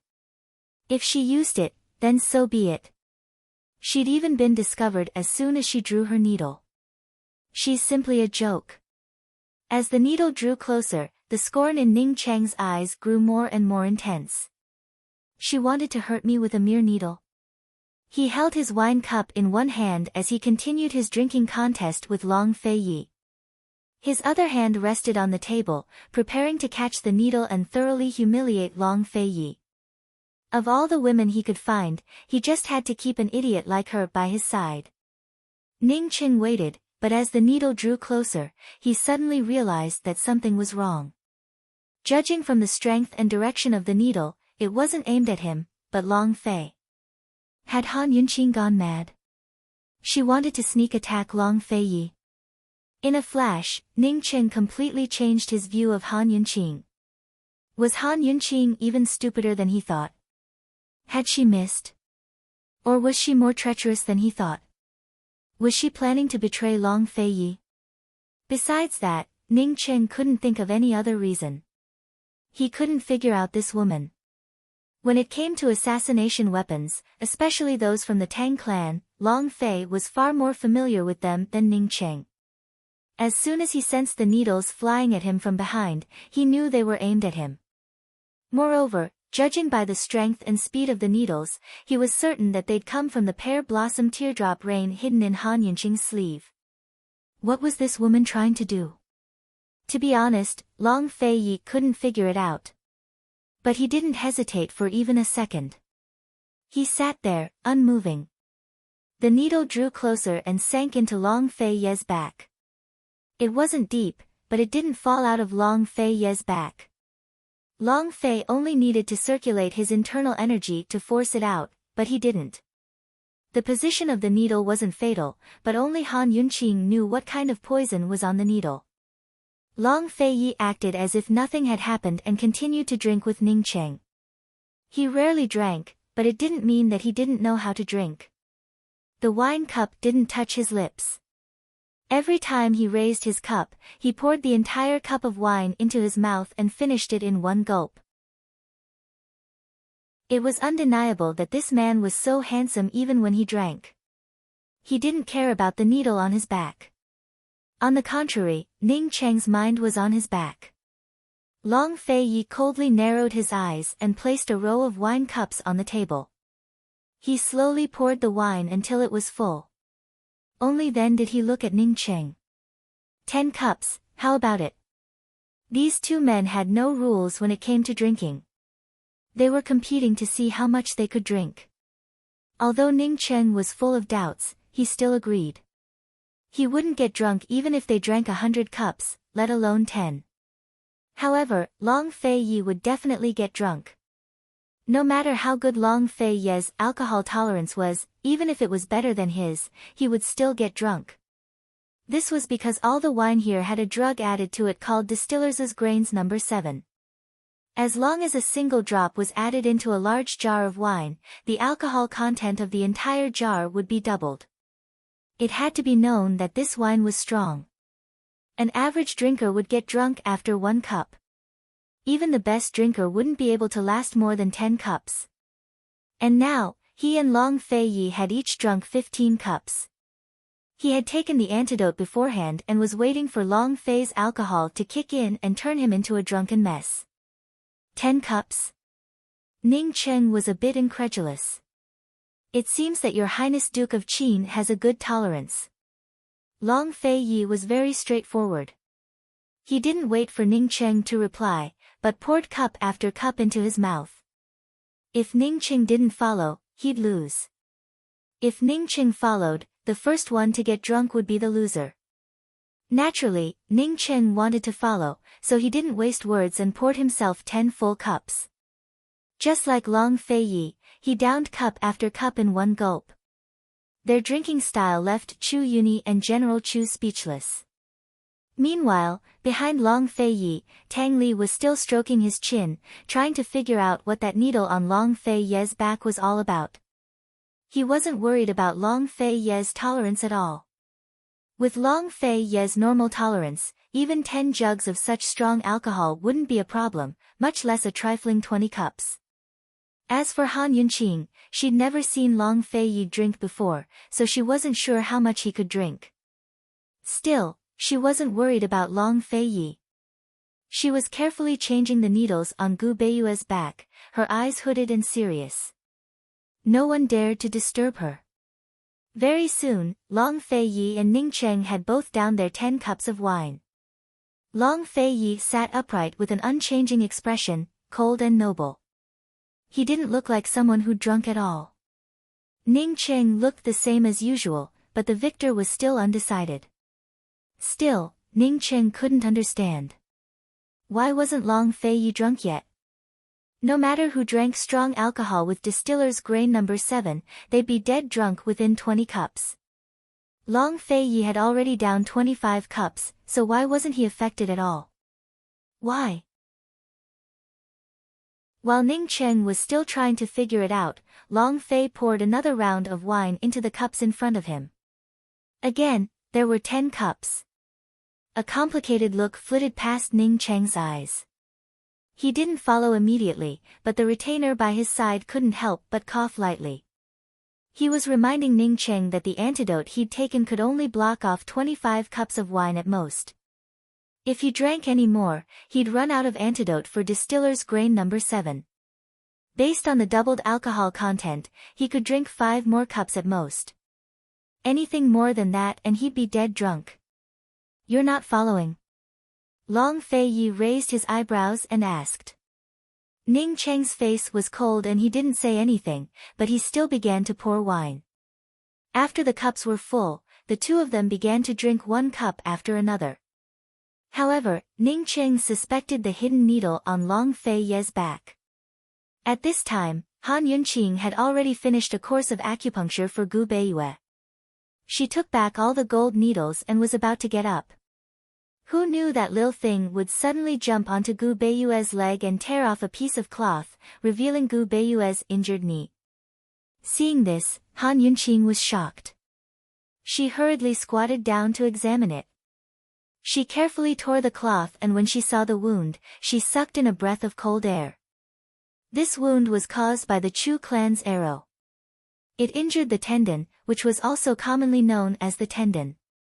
Han Yunqing hurriedly examined the wound in detail. She found that the wound had been there for a long time and the recovery wasn't optimistic. Firstly, it was because the wound was caused by the Chu clan's arrow and it wasn't treated in time. Secondly, it was because the wound hadn't healed before it stopped using medicine. Thirdly, it was related to Gu Beiyue's physical condition.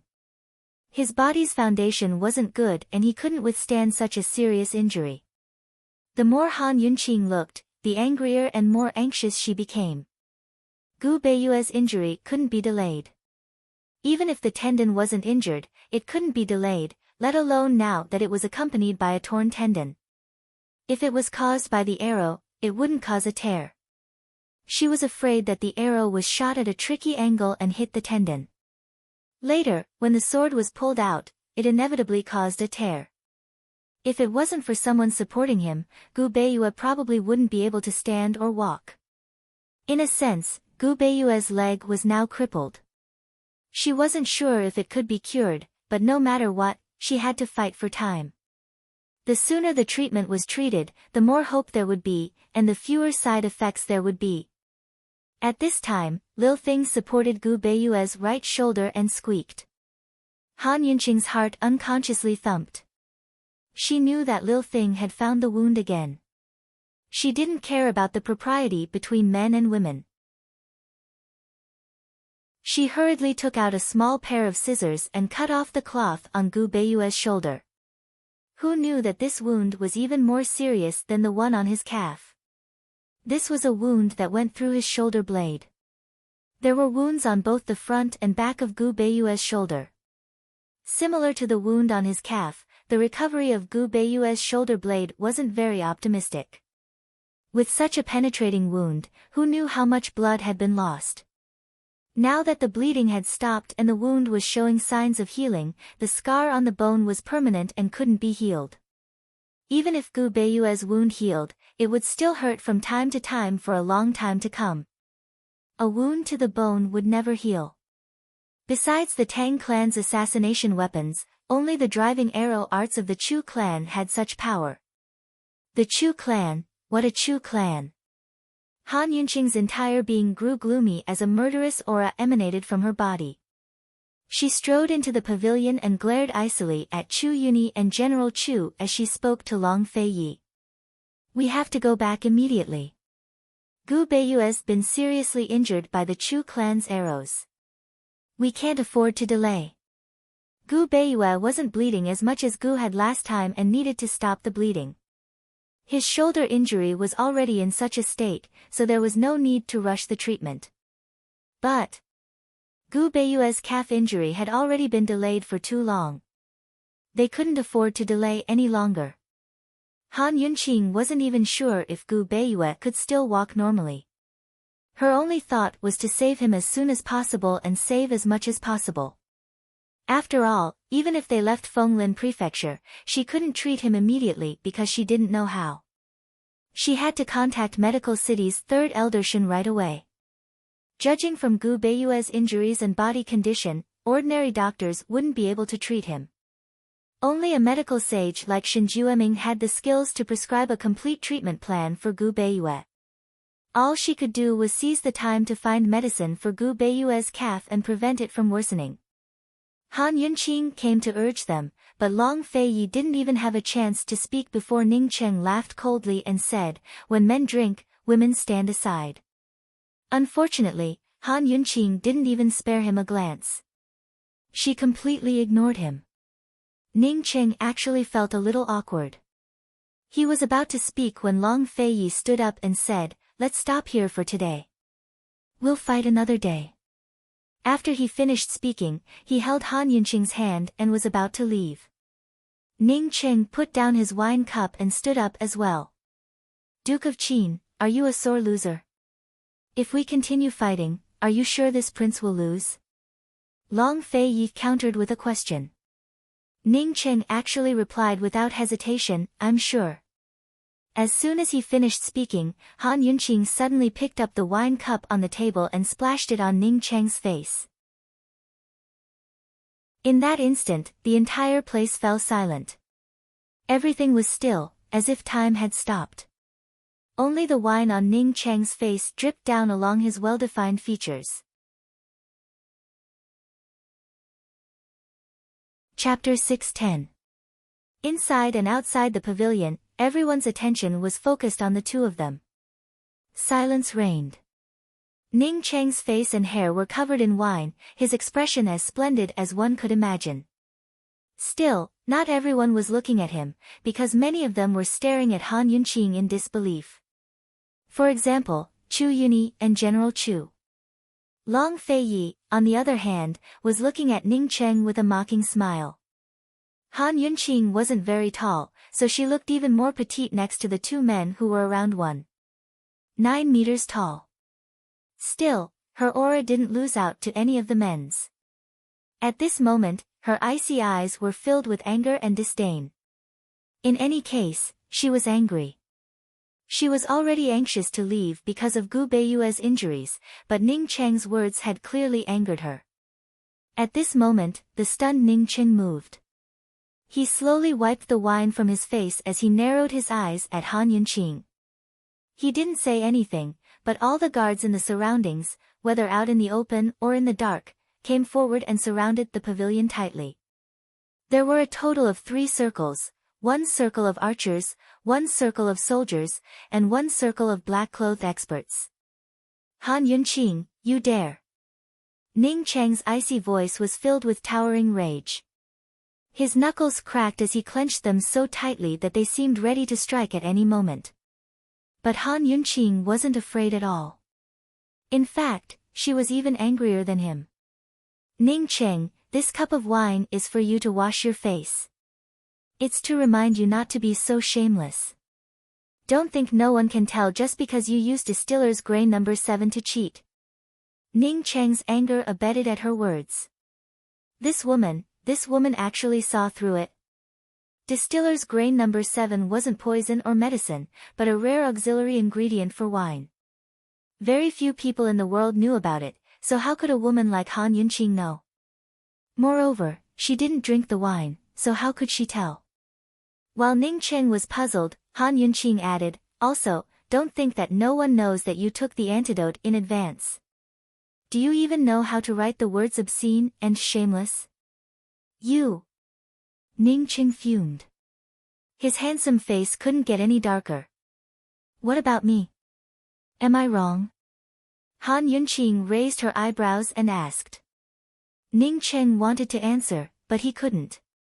There was indeed distiller's grain number 7 in the wine. Han Yunqing was right. He looked at Han Yunqing, his fists clenched tighter and tighter, but he had nothing to say. He had never been humiliated like this in his entire life, not to mention being scolded and condemned by a woman to his face. Although his expression was cold, his heart was filled with helplessness.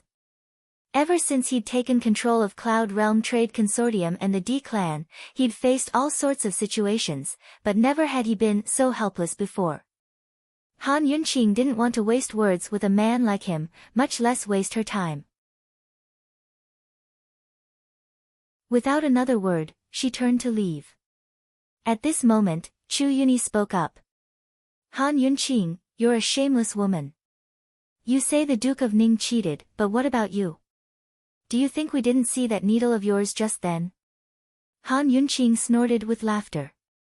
She pulled out the needle from Long Fei Ye's back and tossed it on the table. I was just helping the Duke of Qin cure his drunkenness. If Ning Cheng hadn't cheated first, why would I need to cure my drunkenness? Also, it's fine if Ning Cheng cheated. Such little tricks are nothing to me or the Duke of Qin. But he had the audacity to say the Duke of Qin was afraid of losing. And he was so sure he'd win. Han Yunqing paused to look at Ning Cheng again, her lips curling into a sneer that was enough to disdain anyone. Does he still have any face left? Ning Cheng wasn't planning to refute Han Yunqing in the first place, but Chu Yuni's words had earned him another round of scolding. His expression was as foul as it could get.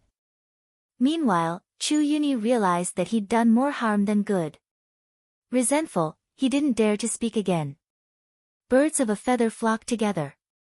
Long Fei Yi chuckled without a word. He took Han Yunqing's hand and turned to leave. The 3 guards surrounding them hadn't received Ning Cheng's orders, so they didn't move aside. But when Long Fei Yi and Han Yunqing drew closer, they didn't have the guts to stop them. All they could do was back away. Long Fei Yi wouldn't allow anyone to stop him on his path. He hadn't taken more than a few steps when he raised his sword. In a flash, all the guards were on guard. The archers and black-robed assassins raised their swords as if they were facing a formidable foe. But before they could make a move, Ning Cheng roared in irritation, "Get out of the way. All of you, get out of the way for your lordship." Hearing this, all the guards exhaled in relief. None of them wanted to fight with the Duke of Qin. As soon as the guards moved aside, Tang Li supported Gu Beiyue to join them. Long Fei Yi and Han Yunqing left without a backward glance. Inside and outside the pavilion, it was still as quiet and tense as ever. Ning Cheng coldly stared at Han Yunqing and the rest as they left. He didn't move a muscle, his thoughts unclear. In any case, his arrogant face was filled with an unapproachable aura. But there was one person very close to Ning Cheng. It was the same person who'd coughed lightly to remind Ning Cheng. His name was Di Shu. He was Ning Cheng's personal retainer. Because he had the skills to help Ning Cheng collect all sorts of fine wines from all over the world, he was favored. His original surname was Wang, but he later changed it to Di to show his loyalty. He was the one who told Ning Cheng to use distiller's grains number 7, which he'd also found. "Master, Empress Dowager Chu is still waiting in the woods," Di Shu reminded him in a low voice. That's right, Chu Qingge had come as well. She'd made a lot of trouble with Ning Cheng over the past few days and insisted on coming along. She wanted Ning Cheng to seize the chance to take down Han Yunqing. Although Di Shu had found Distiller's Grains number 7, it was Chu Chinga's idea. She wanted to take advantage of the Duke of Qin's drunken stupor to teach Han Yunqing a lesson. Ning Cheng was still in a fit of anger when he heard the words Empress Dowager Chu. His temper flared as he viciously kicked Di Shu out of the pavilion. The man tumbled out of the pavilion and flipped a few times before coming to a stop. That wasn't enough for Ning Cheng to vent his anger. He kicked over the table and strode out of the pavilion. Instantly, everyone made way for him, afraid of being caught in the crossfire of his anger. Ning Cheng didn't target anyone, but kept looking in the direction Han Yunqing and the rest had left. Everyone was in disbelief. Was the Duke of Ning really going to let the matter rest after being splashed with wine? That's impossible. By now, her petite figure had turned into a blur, but Ning Cheng continued to stare and stare. Actually, he hadn't planned to do anything to Long Fei Yi in a drinking contest. Even he disdained using such a method to win against Long Fei Yi. He simply wanted to buy some time for Chu Qinga so she could settle accounts with Han Yunqing on her own. That way, he wouldn't have to be bothered every day. Seeing Han Yunqing's retreating form, Ning Cheng felt an impulse to run over and explain things to her. He disdained the idea as his lips curved up into a scornful smile. He wiped his face again and licked the wine off his fingers. After a while, he muttered to himself, Long Fei Yi, he. You have good eyes. Just wait, your lordship will have a real drinking contest with you one day. Soon enough, Chu Qinga emerged from the woods after receiving the news. She had endured for so long to see Long Fei Yi, all for the sake of Ning Cheng's good news. Who knew that Ning Cheng would let Han Yunqing and Long Fei Yi go so easily? Chu Qinga's angry voice reached his ears before she even arrived. Ning Cheng. What's the meaning of this? Was your promise to me just a bunch of nonsense? Ning Cheng withdrew his gaze and resumed his usual arrogance. He ignored Chu Qinga and looked coldly at Chu Yuni and General Chu. Someone come, take these two to the three-way prison. Without your lordship's orders, no one is allowed to visit them. Ning Cheng. Ning Cheng, what's the meaning of this? Chu Yuni and General Chu were both alarmed, especially Chu Yuni. They'd already surrendered, so what else did Ning Cheng want? Ning Cheng looked at the two men disdainfully. Your lordship doesn't keep useless people in his army. Chu Yuni was blind in one eye, while General Chu was crippled in one arm. One couldn't aim at a target, while the other couldn't shoot an arrow. In Ning Cheng's eyes, they really were useless trash. Someone come. General Chu ordered, and the surrounding archers surrounded them. But Ning Cheng only looked around before smiling coldly. Do you choose to be loyal to your young general, or continue to serve these useless people? Decide for yourself. What about Tianyin? General Chu grew alarmed. What do you want to do with him? Naturally, Ning Cheng wanted to use Chu Yuni and General Chu to keep Chu Tianyin in check. Otherwise, with Chu Tianyin's temper, he'd never listen to his orders. How could the Chu clan troops and archers follow his orders? Hearing Ning Cheng's words, the archers all withdrew. They were smart people and knew that their young general was their only hope. Once the archers were gone, two black-robed experts took Chu Yuni and General Chu into custody. Qinga. Where's your big brother? General Chu had no choice but to beg Chu Qinga for help. Unfortunately, she turned a deaf ear to his pleas. Ning Cheng, you can't be like this. You and I are both great Qin's nobility. The Nether and Di clans are both subjects of Western Qin. Don't you care about old friendships at all? Can't the Nether and Di clans treat each other with sincerity and work together for Western Qin? Chu Yuni asked. Ning Cheng was too lazy to expose Chu Yuni's ambitions, nor did he want to waste words. He simply signaled for the guards to take the two of them away, allowing them to curse until they broke their throats. He remained indifferent.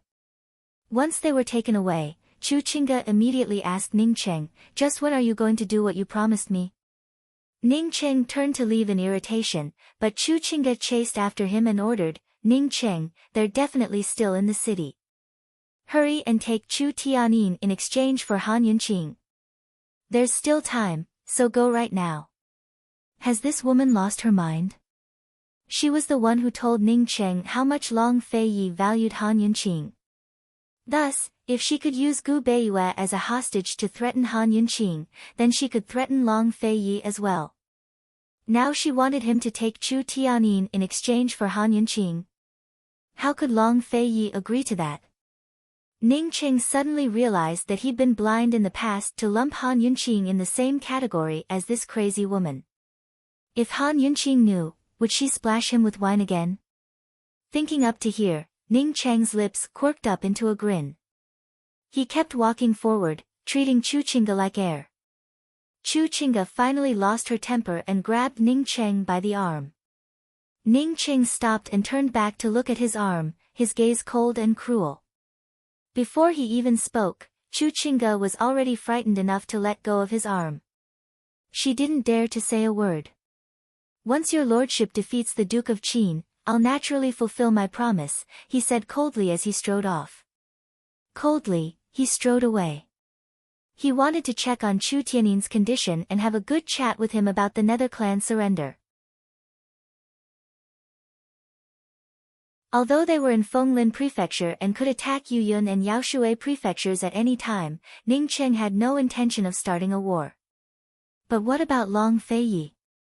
By now, they'd just left Fenglin Prefecture's gates. Chapter 611. Long Feiyi's troops were stationed at the northern outskirts of Yaoshui. They could join forces with Western Zhou's forces in Yuyun at any time to pincer Fenglin Prefecture. Even if they had to face off against Ning Cheng's reinforcements, they still had a chance of victory. The Chu clan's choice must have angered Long Feiyi. Ning Cheng's performance today had also angered Long Feiyi. Just how would he deal with the Chu clan and Ning Cheng? What would he do if he fought, and what would he do if he didn't? Everything was in his heart. Even Han Yunqing had no idea. But Han Yunqing had no time to ask questions now. Her attention was focused on Gu Beiyue's injuries. As soon as they left Fenglin Prefecture, Han Yunqing summoned her guard Su Donglin. "Immediately send a messenger hawk to Medical City and have them bring 3rd Elder Shen here. Just say that Dr. Gu's knee joint has been torn and has been delayed for a long time. His injuries are serious. Have him hurry to Yaoshui Prefecture as soon as possible." Once Su Donglin left, Han Yunqing instructed another guard, "Send a message to Medicine City to find Wang Gong. Tell him that I need the best dragon tendon powder and have it delivered to Yaoshui Prefecture as soon as possible. Also, send someone to Yaoshui Prefecture first and find all the doctors there to wait in the courtyard." Long Feiyi didn't speak the entire time. Tang Li stole a glance at him and saw Long Feiyi's calm demeanor. Then he glanced at the unconscious Gu Beiyue and couldn't help but sigh with emotion. How could things be so coincidental? If they weren't certain before, then both he and Long Feiyi were now certain that Gu Beiyue was a member of the Shadow Clan. In other words, he was the one who'd been taken away by Chu Yuni at Thousand Buddha Cave that day. The wounds on Gu Beiyue's shoulder and leg were proof. That day, Han Yunqing was busy looking for the wood of 10,000 poisons and didn't notice, but he and Long Feiyi both saw the arrow on the bearded man's shoulder. Although Tang Li had always suspected that Han Yunqing had something to do with the royal family of Western Qin, he didn't dare to think further. That time at the crater, did Gu Beiyue really go there just for the poisonous beast? Was there really no other reason for him to set up shop in Pill Fiend Pharmacy? Tang Li thought about it and kept looking at Long Feiyi. He couldn't help but think of Mute Granny. What did Long Feiyi and Mute Granny talk about in the secret chamber that day? Why did Mute Granny commit suicide? What was it that Long Feiyi didn't even want to hide it from his cousin? Long Feiyi was silent, and so was Tang Li. Han Yunqing didn't notice anything strange about them. After getting into the carriage, Han Yunqing suddenly thought of Gu and Mu Ling. Mu Ling was definitely in Pill Fiend Pharmacy. As for Gu, he said he was going to Western Qin, but there was still no news from him. She didn't know if she could get in touch with him. But no matter what, Han Yunqing still wanted to give it a try. She immediately sent someone to get in touch with the two of them. Mu Ling was a genius pharmacist, and Gu was a pill fiend. Perhaps they knew of some miraculous medicine that could heal Gu Beiyue's injuries and save his leg. Fortunately, the carriage was spacious enough for Han Yunqing to let Gu Beiyue lie down in the carriage. But after Gu Beiyue lay down, there were only 2 seats left. Tang Li took the initiative to sit outside with the coachman. The carriage sped along, heading south from Fenglin Prefecture to Yaoshui's residence. If they were fast, it would take a day's journey.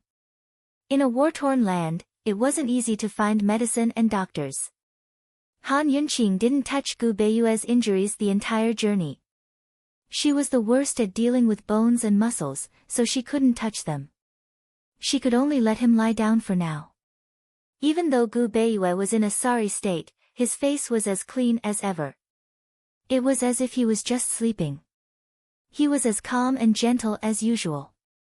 The little thing was carefully licking the blood around his wound. From time to time, it would raise its head to look at its young master. There were even a few times when it stopped and sniffed at his nose to see if its young master was still breathing. Lil Thing was afraid that its young master would suddenly stop breathing and never wake up again. Han Yunqing looked at this scene and thought of Gu Beiyue's warm smile. She thought of how well Gu Beiyue had treated her, Lil Thing, and those who came to seek medical help. Her eyes couldn't help but sting. How could such a good person be crippled? It was too cruel. Coldly, she said, Long Fei Yi, I will definitely take revenge for this. I will, Long Fei Yi replied indifferently. Whether it was the Chu clan or Ning Cheng, whether it was the joint operation of the 3 armies, or the Chu clan's choice this time, he would settle all the debts together. If his calculations weren't wrong, the Chu clan and Ning Cheng would be in big trouble in 10 days' time. He didn't plan to send troops to Fenglin Prefecture, nor did he plan to fight with Ning Cheng for Tianing. However, this didn't mean that this competition was over. As long as he didn't leave the western regions and stayed in Yaoshui, everything wasn't over yet. On the way, the two were silent, each with their own thoughts. Tang Li hesitated outside for a long time. In the end, he opened his mouth and asked, Big brother, how do you know that sister-in-law's needle wasn't meant to kill you? Although Tang Li didn't dare think about it, he had to think about it. He had to seriously consider Long Fei Ye's situation. If Han Yunqing really was the descendant of Western Qin's imperial family, then she would be the Tang clan's enemy, East Qin's enemy, and Long Fei Ye's enemy. The current Han Yunqing didn't know any martial arts, but if she wanted to kill Long Fei Yi, she could do so at any time. How could Tang Li not be cautious? In fact, Long Fei Yi had already exposed his weakest back to this woman more than once. If he really died at her hands, then he, Long Fei Yi, would accept it. Long Fei Yi ignored Tang Li and didn't intend to answer. Separated by the curtains, Han Yunqing couldn't see Tang Li's furrowed brows. She answered for Long Fei Yi, because your big brother trusts me. As soon as she walked into the pavilion, she knew that Ning Cheng had added distiller's grain number 7 to his wine. This was an auxiliary ingredient for winemaking, but it was also the most poisonous ingredient. The difference between strong wine and poison was not only in the quantity, but also in the other ingredients. At first, she didn't pay much attention to it. She only thought that Ning Cheng was a good drinker. Later, when Ning Cheng asked Long Fei Yi to drink, she knew what Ning Cheng was planning. For her, to neutralize distiller's grain number 7, she didn't even need an antidote. All she needed was a needle. When she shot that needle, she really wasn't worried about whether Long Fei Yi would dodge, although she knew that he had the ability to detect and dodge. He trusted her, then if my big brother points his sword at you one day, will you trust him? Tang Li asked. At these words, Long Fei Yi immediately looked up. Although they were separated by the curtains, his dark pupils were frighteningly deep. His gaze seemed capable of piercing through the curtains to stare straight at Tang Li. Han Yunqing didn't answer, but said, he wouldn't lie to me. Last time on their way back from Pill Fiend Pharmacy to Tianning's capital, Long Fei Yi had asked her the same question. Did she trust him? If she said yes, she would. But if he lied to her once, she'd fall for it 100 times. After being lied to 100 times, would she believe him again? Of course not. Thus, as long as he lied to her once, she'd never believe him. A complicated look flitted past Long Fei Ye's eyes before his gaze rested on Gu Beiyue again. Still, he didn't speak. Tang Li hadn't asked enough questions before he spoke up again. Sister-in-law, then if, before he could finish his question, Long Fei Yi cut him off coldly. His voice was as cold as ice, so cold that even Han Yunqing felt the chill. Meddlesome. Han Yunqing knew that this fellow didn't like discussing such topics. He didn't even like talking to her, much less Tang Li. Tang Li, however, understood the warning in Long Fei Ye's voice. He quickly joked, Sister-in-law, I don't know if you trust my big brother, but he definitely trusts you. Otherwise, how could he not mind if you're so anxious about Gu Beiyue? Mind? Gu Beiyue was already injured to this extent. Why would he mind? Wasn't it also because of them that Gu Beiyue was taken hostage out of the blue? If Long Fei Yi was jealous over this matter, Han Yunqing would definitely reward him with the word unreasonable. Long Fei Yi really wasn't jealous this time. Other than Han Yunqing's background, there was probably nothing else that could stop him from being jealous. Thus, neither Han Yunqing nor Long Fei Yi paid any attention to Tang Li's joke and pretended not to hear it. Tang Li waited outside for a long time, but there was no response from inside. The more he thought about it, the more he felt that something was amiss. The more he waited, the more flustered he felt. He was worried that he had asked too many questions just now and angered Long Fei Yi. One had to know that during this period of time, he didn't deliberately avoid it. He had basically exposed his identity, and the news would soon spread to the Tang sect. His father and Aunt Ru would definitely come looking for him. When that time came, Long Fei Yi would still have to protect him. Since there was no response from inside, Tang Li was afraid that he would make more mistakes if he said too much, so he could only shut up. However, he still wanted to find an opportunity to have a good talk with Long Fei Yi in private. He was certain that Long Fei had to know some things. After they quieted down, Han Yunqing gently leaned on Long Fei Ye's shoulder. Now that she was close, she could smell the alcohol on his body. Although she had given him an injection, that injection only dissolved distiller's grain number 7. It didn't completely remove the alcohol. Long Fei Yi drank a lot of alcohol, but he was very sober and didn't reek of alcohol. Han Yunqing, who had always hated the smell of alcohol, didn't dislike the smell on his body. She even deliberately sniffed it. I didn't know that you could hold your liquor so well. Drinking tea was a habit of being alone, while drinking wine was a mood of two people. Drinking tea was a meditation of the heart, while drinking wine was a wanton indulgence. Long Fei Yi didn't have the time to drink by himself or raise a cup to drown his sorrows. Strictly speaking, he had only drunk to his heart's content with Medicine City's elder Wang and his master from Celestial Mountain. As for the last time with Gu, it didn't even count as drinking. Long Fei Yi replied to Han Yunqing, without this prince present, you're not allowed to touch wine.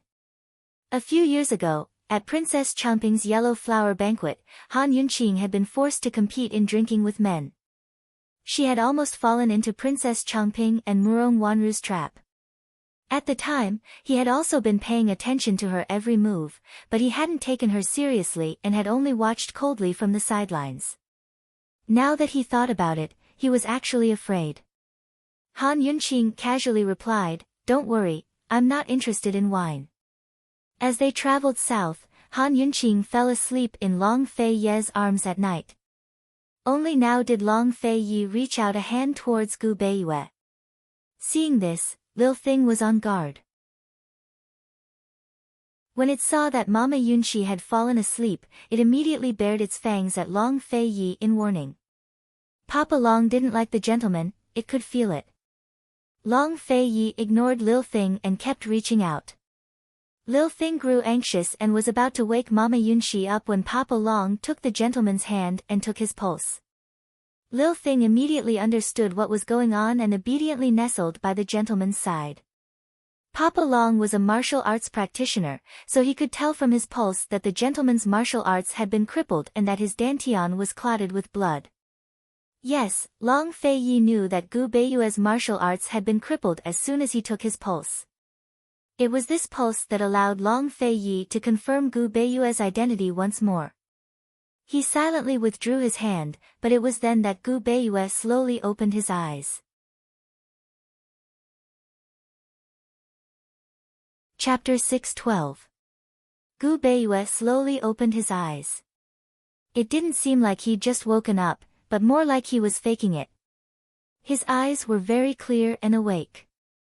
When he saw Long Fei Yi looking down at him, he wasn't surprised or flustered. It was as if he'd opened his eyes on purpose to look at Long Fei Yi. Long Fei was as expressionless as ever, but his icy gaze took on a meaningful glint. He only looked at her without a word. Lil Thing on the side was stunned. Only now did it realize that the gentleman was faking it. Was it because it was worried? It hadn't realized. Lil Thing didn't care so much. It was fine as long as the gentleman woke up. It was so happy that it wanted to wake Mama Yunqi up, but a single glance from the gentleman stopped it from moving. Perhaps it was because it had been with the gentleman for too long, or perhaps it liked him too much, but Lil Thing could always accurately sense the gentleman's intentions, even if it was just a glance. In Lil Thing's eyes, no one else in this world treated Mama Yunqi better than the gentleman. Even it couldn't compare to him. As for Papa Long on the side, it still needed to observe. The gentleman must have his reasons for hiding things from Mama Yunqi, so it trusted the gentleman. Lil Thing silently returned to the gentleman's side and buried its head in his warm palm. It wanted to express its surprise, but it ended up wetting the gentleman's hand instead. Gu Beiyue could feel the warmth and moisture in his palm. He gave a pitying smile and gently cupped Lil Thing in his arms. Lil Thing snuggled against him, perfectly content. Long Fei Yi glanced at him, his lips curling up in disdain. He still owed Lil Thing a hug, but he'd probably long forgotten about it. He seemed to have long seen through Gu Beiyue's act, but didn't ask anything. He didn't show his emotions, but silently withdrew his hand and averted his gaze. Gu Beiyue wasn't surprised by this, but closed his eyes again. Han Yunqing fell asleep. The two men were silent with tacit understanding. There were some things that couldn't be said in front of Han Yunqing. Long Fei Yi thought so, and so did Gu Beiyue. This was their tacit understanding, the only tacit understanding between them. Back at the Thousand Buddha Cavern, even though Long Fei Ye's group was dressed in black, Gu Beiyue was able to guess that it was them. He also recognized the Long Fei Ye's golden whip. At that time, although Long Fei Yi was busy fighting, he paid a lot of attention to him. Now that he had fallen into Chang Fei Ye's hands and the injuries on his shoulders and legs had been discovered, he knew that there was no way he could escape this time. After a sleepless night filled with the sounds of carriages, they finally arrived at Long Fei's estate in Yaoshui Prefecture around noon the next day. Su Donglin had already come over in advance to make arrangements. At this time, doctors were gathered in the courtyard. Han Yunqing immediately organized a consultation with the doctors. Some of the doctors' opinions were laughable and childish to Gu Beiyue. One had to know that he was well aware of his own condition. If even he couldn't cure himself, how could others? He didn't have any intention of mocking the doctors, but he felt helpless in his heart. He calmly fainted and allowed the doctors to examine him. He didn't have the irritable temper of a normal patient. After a fierce round of questioning and debate, the consultation didn't reach a conclusion. The doctors only agreed on 2 points. The first was that Gu Beiyue's leg injury wouldn't heal unless there was a miracle. They could only do their best to prevent it from worsening. The second point was that Gu Beiyue's body was too weak and couldn't use overly strong medicines. They could only use mild medicines to slowly recover. Han Yunqing saw these 2 points as nonsense. In a fit of anger, she sent all the doctors away. The only thing they could do now was wait for Medicine City's dragon tendon powder. That thing was a good medicine to treat muscles and bones. At the very least, it could prevent the injury from worsening until Third Elder Shen arrived. Fortunately, Medicine City delivered the dragon tendon powder that afternoon. This thing was controlled by the Council of Elders and wasn't for sale. If it weren't for Han Yunqing and Long Fei Yi, they wouldn't have been able to obtain it so quickly. The dragon tendon powder was tied to the leg of a messenger eagle. It was only a small packet, but it was enough for Gu Beiyue to use for a long time. Han Yunqing immediately went to prepare the medicine herself after receiving it. As soon as she left the room, Long Fei Yi, who had been brewing tea at the tea table, stood up and walked over. He stood beside the bed with his hands behind his back and said coldly, "You can wake up now." Gu Beiyue immediately woke up. He opened his eyes and smiled faintly. There was no wariness, no hostility, no surprise, and no panic. The calmness in his eyes was one that could never be disturbed. Only when he was facing the woman he wanted to protect, and when he was facing himself, would he show the 7 emotions and 6 desires: love, hate, infatuation, and craziness. Such a gentle smile made Lil Thing intoxicated. A trace of admiration flitted across Long Fei Ye's eyes. Gu Beiyue was so calm and open-minded. Although he was weak, he was still a man. Coldly, he said, "You should know very well that your legs are crippled." "Yes," Gu Beiyue replied very calmly. "My shadow technique is also crippled." Before Long Fei Yi could question him, he admitted his identity with these 4 words.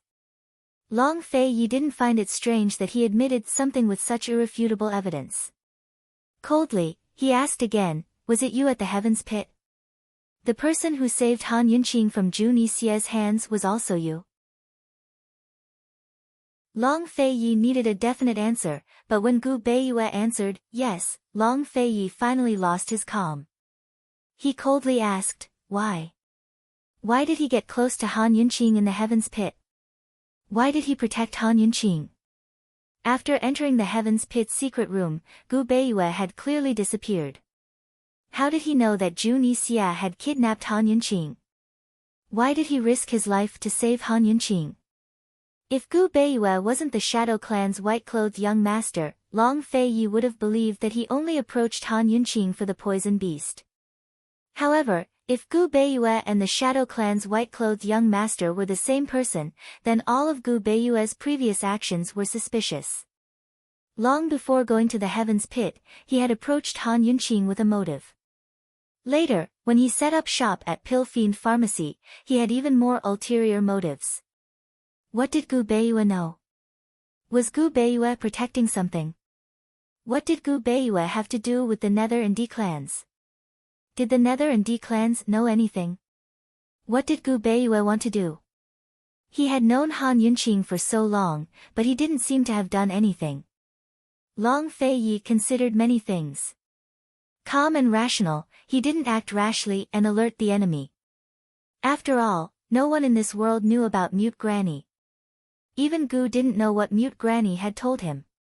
He furrowed his brows and waited for Gu Beiyue's answer. Because Gu Beiyue was about to answer when the door was suddenly pushed open. He had no choice but to swallow back the words he was about to say. The person who came in was naturally Han Yunqing. When she saw Long Fei Yi standing by the bed, she quickly understood. Dr. Gu is awake. She rushed over and saw that Gu Beiyue was indeed awake. He was smiling faintly, as if he had just woken up and nothing had happened. He had originally planned to explain everything to Long Fei Yi before waking up, but now he had no choice but to face this woman first. Gu Beiyue was neither humble nor humble. Esteemed Wang Fei, I can't get off the bed to greet you. My apologies. What are you talking about? Han Yunqing was so anxious that she didn't even ask how Gu Beiyue had been kidnapped. She hurriedly asked, your leg injury can still be treated, right? What medicine do you need? I'll send someone to find it immediately. This is dragon tendon powder. I've already prepared it. Should I apply it normally, or do I need to do some special treatment? Hot compress? Or do you need acupuncture? Many thanks for esteemed Wang Fei's concern. Gu Beiyue was injured to this extent, but he was still very polite. This one can apply the medicine himself.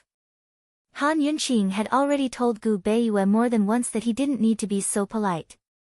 Every time, Gu Beiyue would nod his head and say, ha, but he would continue to be respectful and courteous the next time. Han Yunqing was already too lazy to argue with him about this, so she let him be. Your shoulder is still injured, how are you going to apply medicine? If you pull on the wound, how many days will it take for your body to heal? Han Yunqing frowned and seriously asked. She didn't give Gu Beiyue a chance to refute.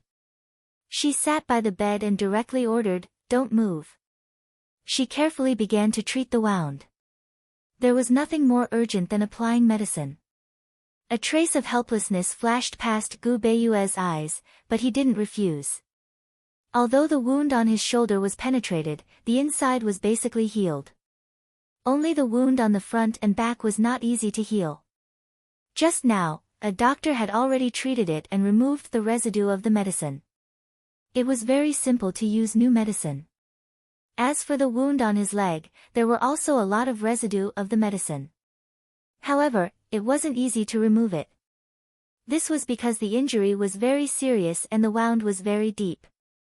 If one wasn't careful, it would hurt Gu Beiyue. This kind of pain was unbearable for ordinary people. Han Yunqing was afraid that Gu Beiyue would be in pain. She was a person who would protect and be biased.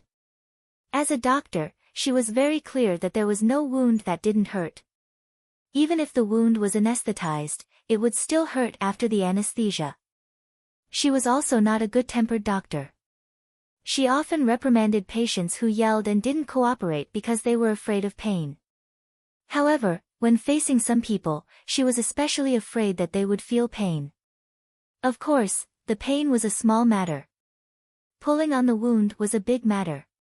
The room was silent. Han Yunqing's gaze was focused on Gu Beiyue's wound. She was serious, professional, and strict. Her delicate brows were tightly knitted. She was so serious that no one dared to disturb her. However, Gu Beiyue couldn't help but want to reach out and gently smooth her brows. He wanted to tell her, it's okay. If you're injured, then so be it. As long as you're alive, I can still protect you. He liked this serious look of hers the most.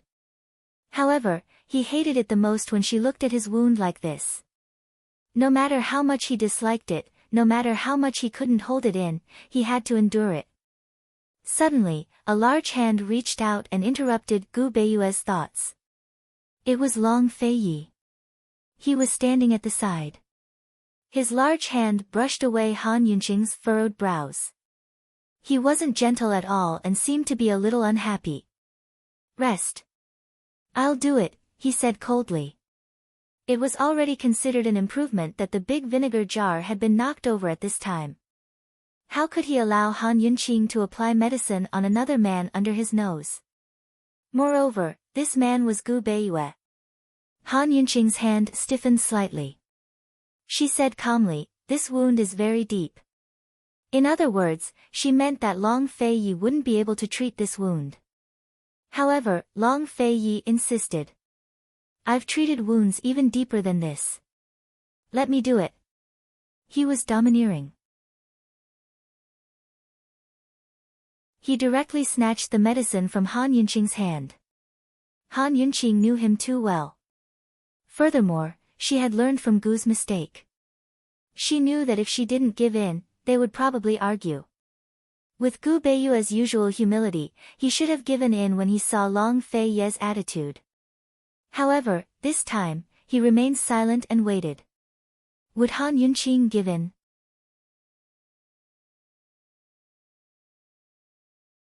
Chapter 6:13. Would Han Yunqing yield? Long Fei Yi and Gu Beiyue both looked at Han Yunqing, one keeping silent while the other didn't urge her. Han Yunqing's eyes drooped as her gaze rested on Gu Beiyue's wound. When she was practicing medicine, she hated nothing more than being interrupted. But Long Fei Yi had always been an exception. She didn't hesitate for long. No matter what the reason was, she couldn't delay Gu Beiyue's treatment. She quickly replied to Long Fei Yi, "The wound is very deep. It's different from the ones you've seen before, so you can't treat it. Have Su Donglin hurry and find a doctor to take care of it. I've been tired these past few days and can't concentrate." This counted as both insisting and yielding. It was half and half. Gu Beiyue's eyes flashed with amusement.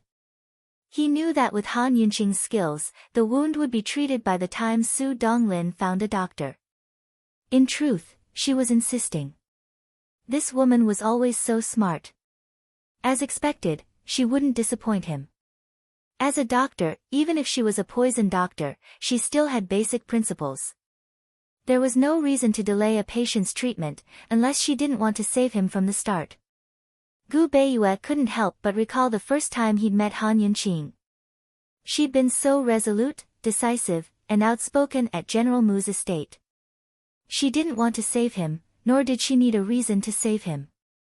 Even now, she did things her own way. She didn't need to explain herself to anyone except Long Fei Yi. Long Fei Yi was her only exception. Wasn't this what he'd been hoping for? In all of Cloud Realm Continent, only Long Fei Yi could truly protect this woman. If there came a day when she couldn't keep her status, only Long Fei Yi could fight against the ambitious wolves of the 7 noble families. He had always been rational and never indulged in his own emotions, but this time, seeing Long Fei Yi frown for her made him feel bad. He actually felt reluctant to part with her. Was it because his body was too weak this time, and so was his heart? Abruptly, Long Fei pulled Han Yunqing aside without a word and took over her spot. Han Yunqing suddenly frowned. She was clearly angry. Gu Beiyue came back to his senses in an instant. He was both shocked and anxious. Just as he was about to open his mouth to persuade her, Long Fei Yi nimbly picked up the medicine to clean the wound. His movements were completely unprofessional, but his speed was much faster than Han Yunqing's. In just a few moments, he had cleaned Gu Beiyue's wound of the old medicine residue.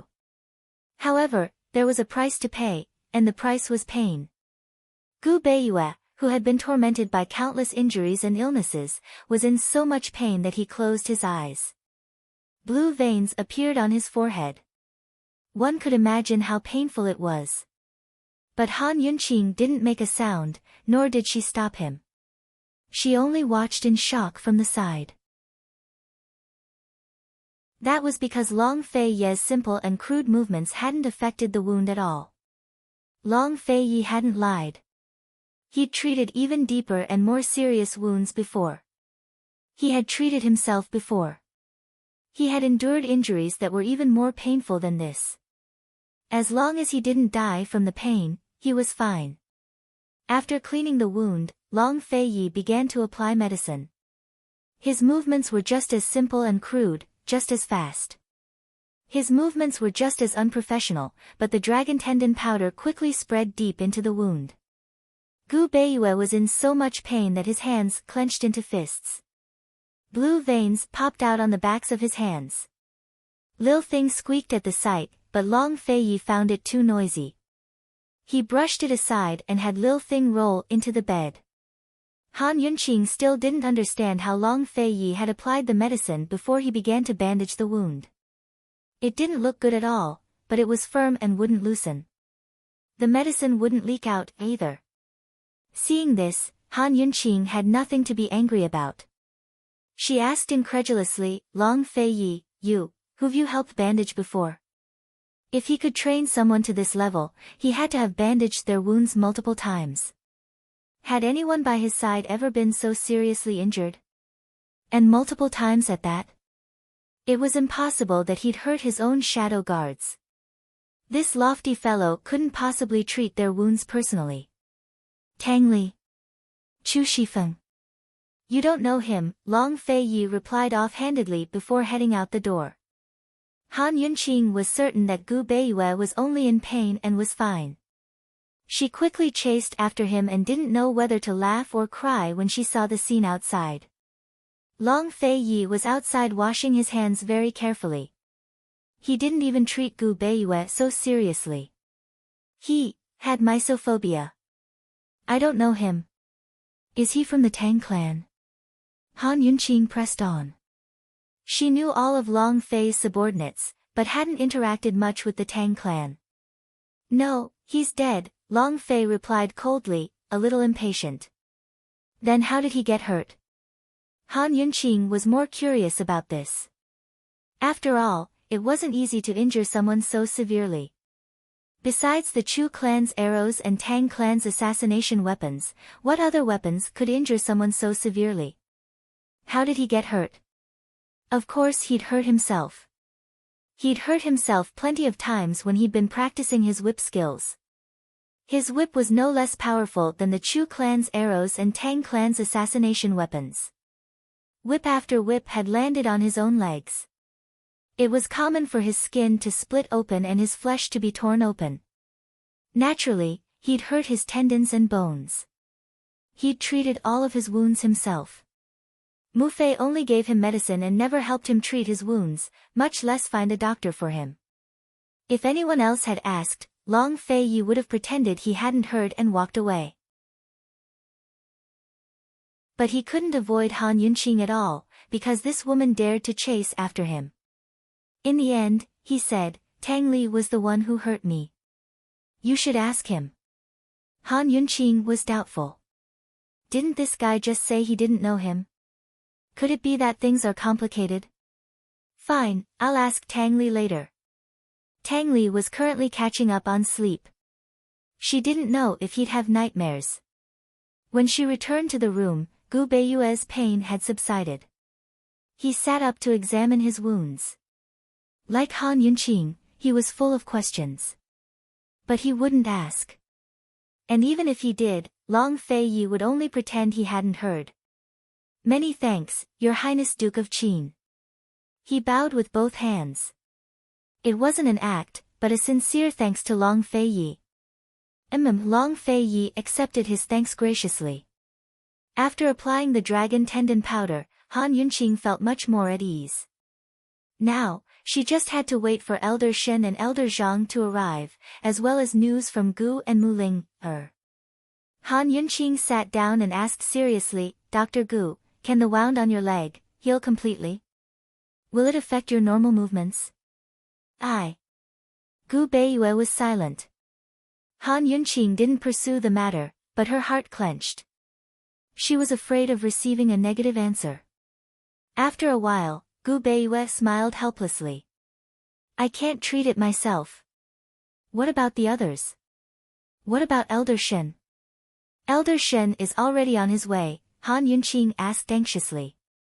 I hope so, Gu Beiyue said lightly. Actually, his answer was only to give Han Yunqing hope. He wasn't lying. He just didn't finish his sentence. He couldn't treat it, so no one could, not even the dean of the medical college. Han Yunqing thought that if he had hope, then there must be hope. Even if Shen Jueming couldn't treat it, the medical college still had doctors who were better than him. Even if Gu and Mu Ling couldn't find a good medicine, there was still the king of medicine. She could ask the king of medicine. Elder Shen is already on his way. He'll definitely arrive in 10 days at the latest. Gu and Mu Ling will also help you find medicine. Just tell us what medicine you need. As long as it's available, we'll definitely find it, Han Yunqing said seriously. Gu Beiyue smiled and nodded. Thank you, Princess Consort. Han Yunqing ignored his politeness and asked again, "How did you fall into the hands of the Chu clan? What happened? Why were they so ruthless?" As soon as Han Yunqing said this, Gu Beiyue knew what was going on. This stupid woman didn't suspect anything about the Thousand Buddha Cave. It was no wonder that she didn't notice that he was watching her when she was focused on the 1,000-year ginkgo tree. How should he answer her? Long Fei Yi stood to the side with his eyes lowered. He was also waiting for an answer. Gu Beiyue didn't think for long before he said, "I was originally going to visit an old friend in Medical City, but was suddenly attacked on the road. I assumed it was a group of bandits and wanted to pay them some silver to settle the matter. Who knew that they would shoot before I even got off the carriage? I was unconscious at that time. I don't know what happened, but when I woke up, I saw the Chu clan. They gave me some medicine and then handed me over to Ning Cheng." He said, then asked, "What's going on? Did the Chu clan betray Western Zhou? Why did Great General Ning?" Long Fei's lips quirked up into a cold smile. Gu Beiyue looked gentle and harmless, but he was actually a shrewd person. When he spoke of lies, it was so natural. He even asked Han Yunqing questions to dispel Han Yunqing's suspicions. Han Yunqing explained the situation concisely, causing Gu Beiyue to sigh. "Then this one doesn't understand. The Chu clan could have just exchanged me for Chu Tianyin. Why did they have to hand me over to Ning Cheng?" Gu Beiyue couldn't figure it out. That day, Ning Cheng's subordinates had taken him away and locked him up. It wasn't until yesterday that he saw Ning Cheng again during the hostage exchange. Han Yunqing wanted to ask more questions, but Gu Beiyue asked her instead. "I reckon the Chu and Ning clans hadn't fallen out with each other yet when Chu Yuni handed you over to Ning Cheng." As she spoke, she smiled coldly. It can only be said that Chu Yuni overestimated himself. Ning Cheng is the true master of Cloud Realm Trade Consortium, so he must have long wanted to swallow up the Chu clan troops. Han Yunqing didn't explain the Nether and D clans to Gu Beiyue on purpose. After all, he was only a doctor and didn't need to know so much. But Han Yunqing had no idea that the words, Cloud Realm Trade Consortium, had stirred up huge waves in Gu Beiyue's heart. Gu Beiyue had been trying to find out the whereabouts of the 7 noble families and keep an eye on their movements. The D clan was one of the few he kept an eye on. Naturally, he'd suspected Cloud Realm Trade Consortium, but the surname of the head of the consortium made him hesitate. Moreover, the upper echelons of the consortium were mysterious and difficult to investigate, so he could only keep an eye on them. "Esteemed Wang Fei, isn't Cloud Realm Trade Consortium one of the Ouyang clan's businesses?" he asked. The Ouyang clan is nothing more than a cover. Ouyang Ning Nua and Ouyang Ning Jing are both surnamed Ning. Ning Cheng, Ning Nua, Ning Anjing, and Ning Anjing. Before Han Yunqing could finish, Gu Beiyue understood. Promise, quiet, his heart gave a start. What a Chu Yuni. So he knew the whereabouts of the D clan long ago, but kept it from me. The D clan's Ning family had hidden their identities to amass such wealth and military strength. What were they planning to do?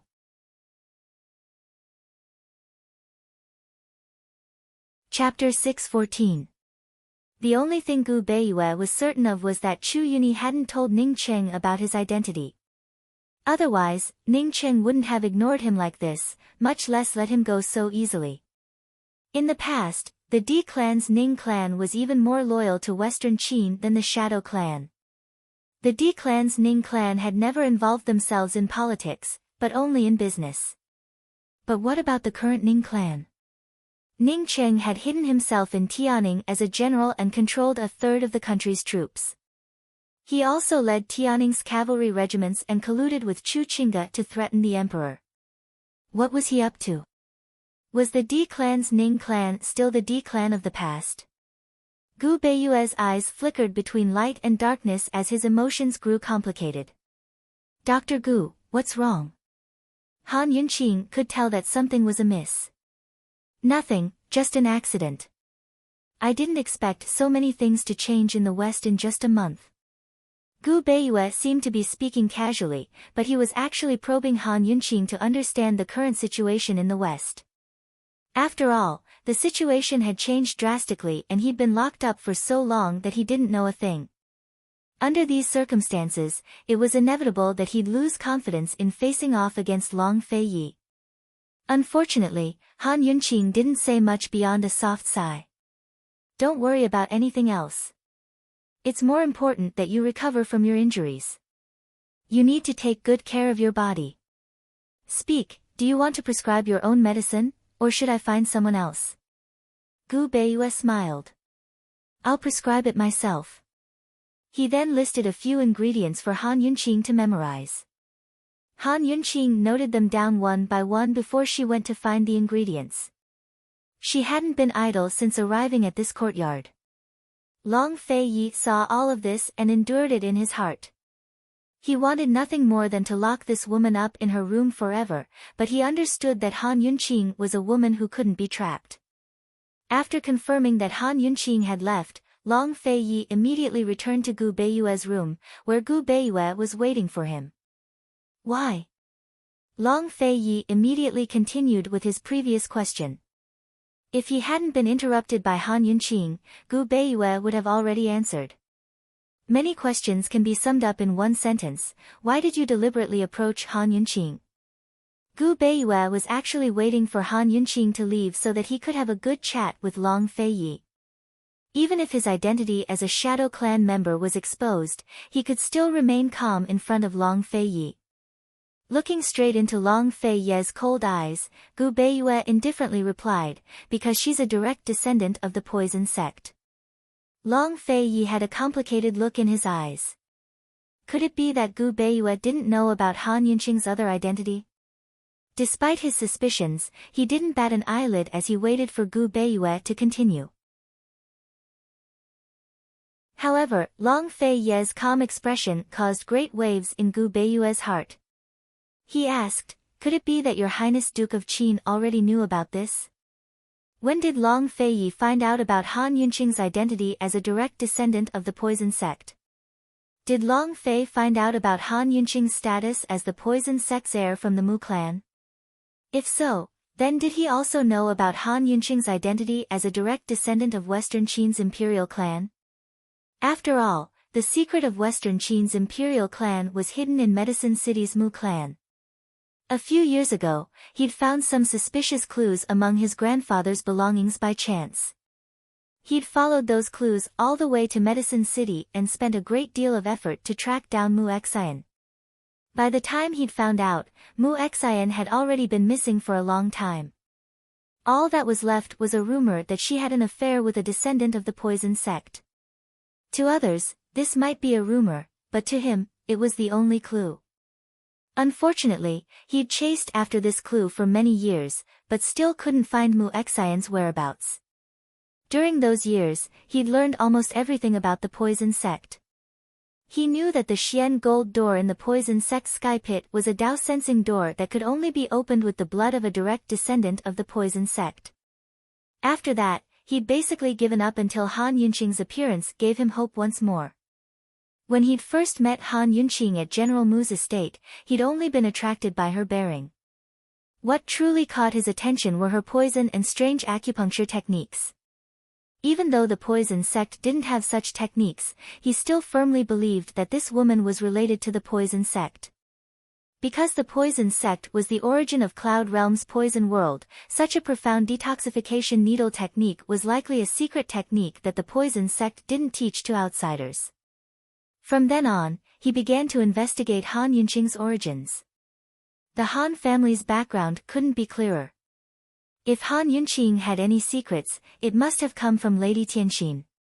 Thus, rather than investigating Han Yunqing, it was more accurate to say that he was investigating Lady Tianxin. Once he found out that Lady Tianxin was related to Medicine City's Mu family, everything became clear. The Han family's Tianxin was the Mu family's Mu Xian. Han Yunqing was the daughter of Mu Xian and a direct descendant of the poison sect. Not only was Han Yunqing a direct descendant of the poison sect, but she was also the orphan of Western Qin's imperial family. In order to confirm this, he'd specially lured Han Yunqing to the poison sect's sky pit and tested her with the Xian gold door. It was absolutely true. He'd only found this because of the clues left behind by his grandfather. How had Long Feiyi found out? Seeing Long Feiyi's calm and stern face, Gu Beiyue's heart was thrown into chaos. He was afraid.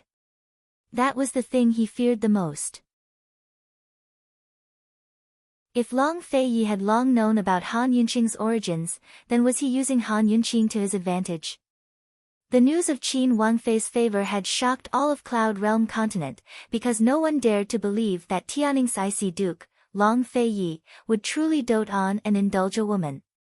Your lordship has long known that she has connections to the poison sect, Long Feiyi admitted openly. Gu Beiyue wanted to test whether Long Feiyi knew about Western Qin's imperial family, but he carefully swallowed back the words on the tip of his tongue several times. He had to be cautious, because Long Feiyi wasn't so easy to test. What if Long Feiyi didn't know about Western Qin's imperial family in the first place and grew suspicious? In the end, Gu Beiyue chose to remain silent and didn't say anything else. Seeing Gu Beiyue's silence, Long Feiyi began to make plans in his heart. He wanted to see if Gu Beiyue knew that Han Yunqing was a direct descendant of the Western Qin imperial family as well as Han Yunqing's origins. He thought about it for a long time, but didn't know how to go about it. Because Gu Beiyue was such a shrewd man, it wasn't easy to test him. If Gu Beiyue didn't know that Han Yunqi was a descendant of Western Qin's imperial family, then he'd definitely suspect Han Yunqing. If Gu Beiyue already knew, then he'd definitely expose himself if he kept probing.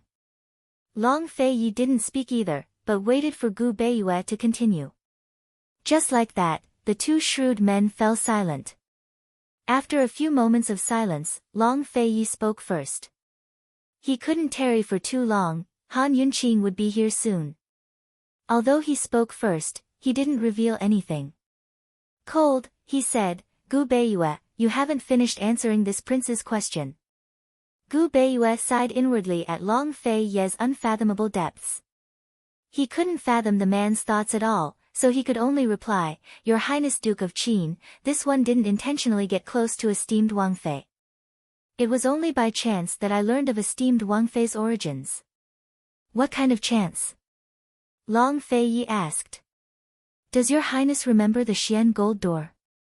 As Gu Beiyue asked, he seized every moment to mull over each word. He had to be careful with every word he said to Long Feiyi. Changing the topic was the best way to buy himself time to think. Unfortunately, Long Feiyi didn't say anything and only nodded. Gu Beiyue couldn't buy much time at all. Only the blood of a direct descendant of the poison sect can open the Xian gold door. The poison sect's poison beast recognizes a direct descendant of the poison sect as its master, so there's a saying, the one who can open the Xian gold door is the poison beast's master. At the time, the situation was urgent, so the Xian gold door suddenly opened. This one was also very surprised. Later, when I thought about it carefully, I remembered esteemed Wangfei's fingers didn't bleed very much. That was how I learned of esteemed Wangfei's secret. Gu Beiyue explained, Your Highness Duke of Qin, this one went to the sky pit to retrieve the poison beast's fangs to create a medicine. When I met esteemed Wangfei, I wanted to coerce esteemed Wangfei into using her poison arts to capture the poison beast. Unfortunately, the discovery of the Xian gold door forced this one to retreat. Because this one knew that once the poison beast has recognized its master, no one can steal it away. Xian gold door. Long Feiyi muttered to himself, as if he was pondering something. Exactly. That time was truly unexpected. Gu Beiyue hesitated for a moment, but in the end, he still decided to test Long Feiyi. He said, although it was an accident, when I think about it carefully, I suddenly understand. Esteemed Wangfei's poison arts are exquisite. If she didn't learn them from Dr. Han, then she could only have learned them from Lady Tianxin. The Han family is a medical family and has no connections to the poison sect. Lady Tianxin's origins are mysterious, so she must be a daughter of the poison sect. Long Fei Yi was surprised. He hadn't expected Gu Beiyue to have learned of Han Yunqing's poison sect origins because of the Xian gold door.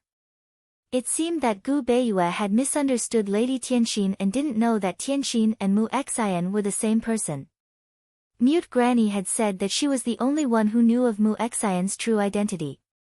If Gu Beiyue didn't know that Tianxin was Mu Xian, then it was even more impossible for him to know of Mu Xian's relationship with the Western Qin imperial family.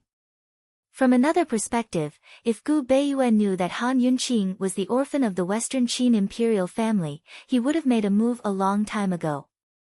There was no way he would have done nothing until now. Long Fei Yi had a grasp of the situation, but he still questioned Gu Beiyue. As expected, you had ulterior motives for entering Pill Fiend Pharmacy. Your Highness has misunderstood. This one admires esteemed Wang Fei's poison skills and respects esteemed Wang Fei's character. I had no ulterior motives for entering Pill Fiend Pharmacy for the convenience of my medical practice and to repay esteemed Wang Fei for saving my life. If esteemed Wang Fei hadn't saved me, this one would have died at Empress Dowager Li's hands last time. Does the Shadow Clan have any regard for a trifling Tianning's Empress Dowager? Long Fei Yi mocked. Gu Beiyue's eyes flashed with vigilance before he smiled helplessly. Your Highness Duke of Qin may not know this, but my Shadow Clan has withered away. Today, I'm the only one left with this sickly body. The Shadow Clan, it's long gone. Is that so?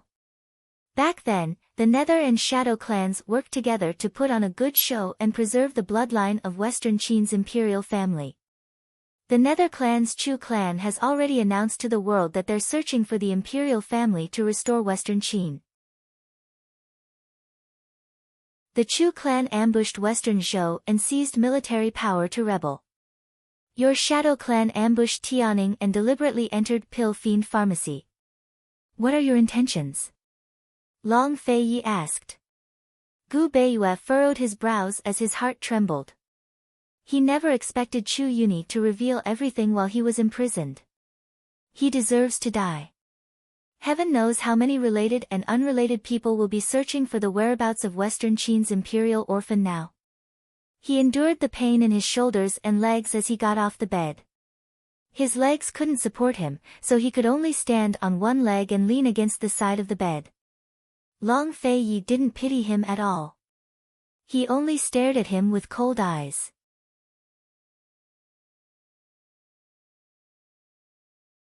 Chapter 615. Gu Beiyue didn't need anyone's sympathy for his injuries.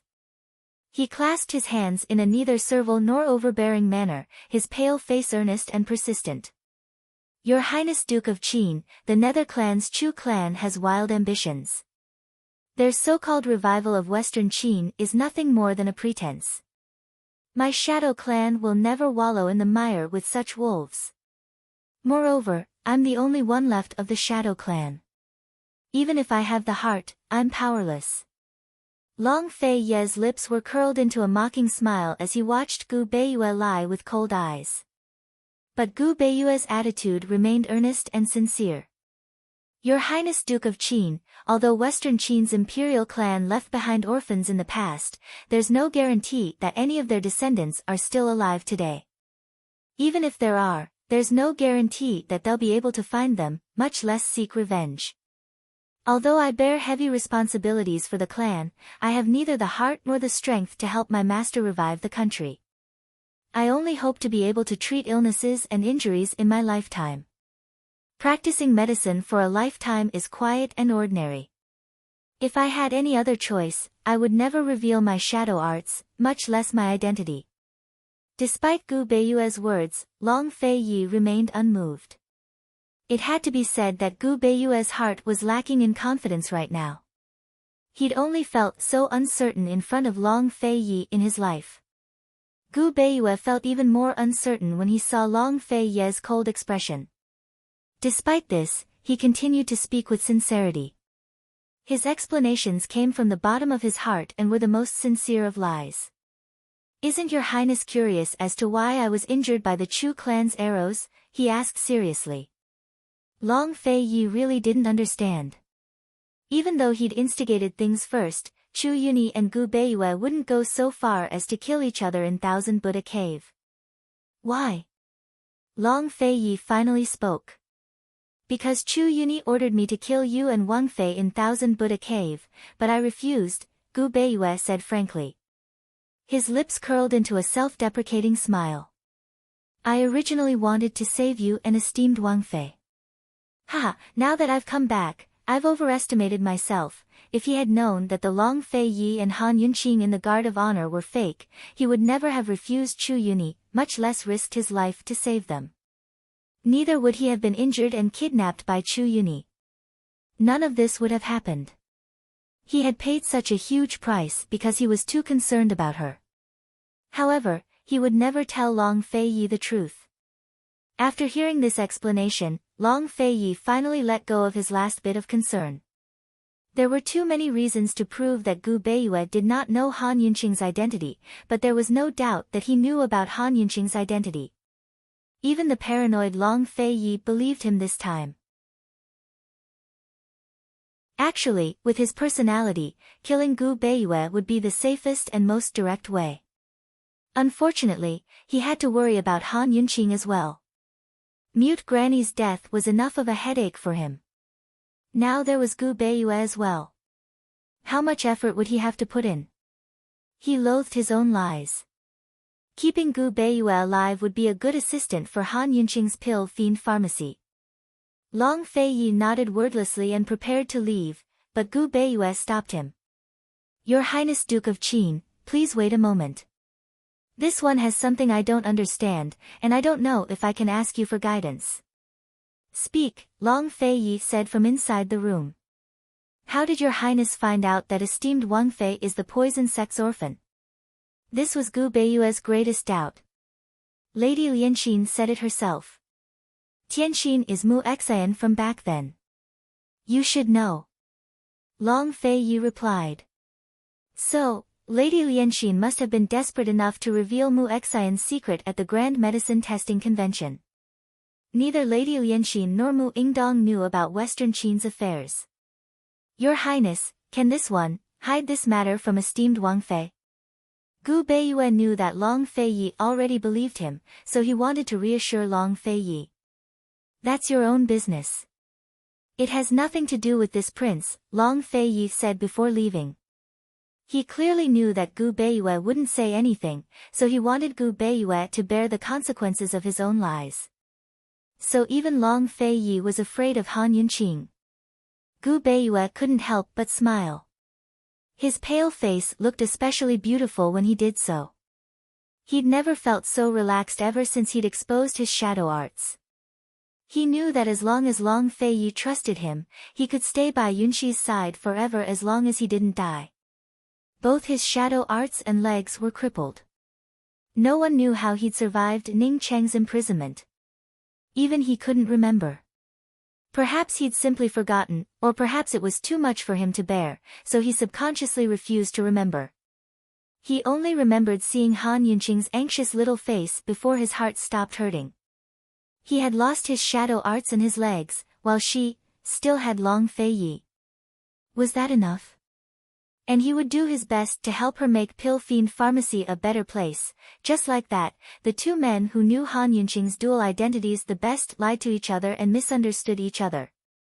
How long could they keep this from each other? How long could this misunderstanding last? Han Yunqing didn't like lies, so how could she forgive white lies? One day, Han Yunqing would realize that she'd been an idiot. Not only had she been tricked by Long Fei Yi, but Gu Beiyue as well. Currently, she was frantically searching for medicine for Gu Beiyue. It was hard to find ingredients in these war-torn lands, so she didn't have enough on her person. She could only ask Medicine City to send them over.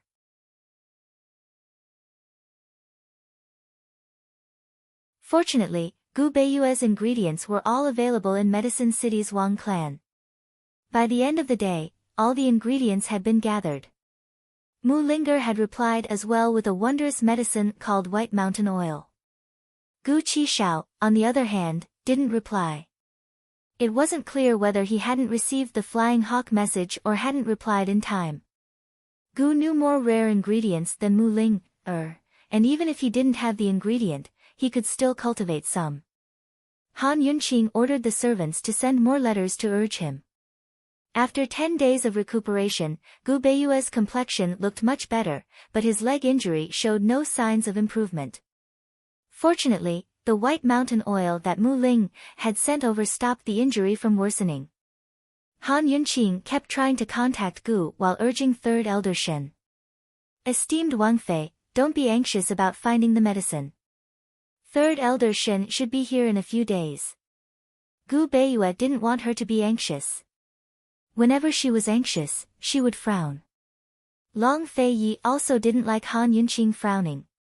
It was as if he had obsessive-compulsive disorder. When he saw her frown, he would immediately reach out his hand to caress it without saying a word. When Han Yunqing relaxed her frown, he didn't let go. She had to hold his hand first. It wasn't clear who was comforting who, but when Han Yunqing pulled his hand down and intertwined their fingers, Long Fei Yi calmed down. If it was Gu, he would have stared at this scene. However, Gu Beiyue chose to look away. Only the two of them could understand this feeling. Ever since he had a showdown with Long Fei Yi, Gu Beiyue had been recuperating in bed. When Han Yunqing arrived, Long Fei Yi had just returned. Other than that, Long Fei Yi hadn't taken a single step in. It was as if nothing had happened between them. Third Elder Shen will arrive in 5 days. Han Yunqing said simply. After leaving, she immediately said to Long Fei Yi, how about I make a personal trip to Medicine City? Let's find Gu first. Have Chu Shifeng make a trip to West Jing. Long Fei Yi said simply. Although Han Yunqing was the king of medicine's disciple, she was only a disciple in name. If he went to beg the king of medicine now, he'd owe him a favor. How could he agree? After all, the king of medicine wasn't so generous. What if Han Yunqing was forced to stay at the medicine hut? Damned Gu. He didn't show up when he should, but when he shouldn't, he couldn't be chased away. When he thought of Gu, Long Fei Yi couldn't help but knit his brows. Could something have happened to old fiend? Han Yunqing suddenly exclaimed. He won't die. Long Fei Ye's voice was a little loud as he grew impatient. Han Yunqing resentfully shut her mouth. She should be thanking the heavens and earth that Long Fei Yi hadn't sent Gu Beiyue back to South Ning Prefecture. That night, Han Yunqing personally cooked a bowl of yam porridge for Long Fei Yi and delivered it to his rooms. Long Fei Yi was currently opening a pile of secret missives on the table. He glanced at her without a word. Winter nourishment is better than spring nourishment. This is a premium yam sent over from Medicine City. It's good for nourishing the soul, Han Yunqing said in a low voice. The new year passed by unknowingly. Spring had already arrived. Long Fei Yi patted his thigh, indicating for Han Yunqing to come over. As soon as Han Yunqing came close, he wrapped his hand around her waist and carried her to sit down. He hugged her from behind and whispered into her ear, "Your punishment is to accompany this prince for one night." She was well aware of why he used the word punishment. She could only sigh inwardly at how this guy had another way to get jealous.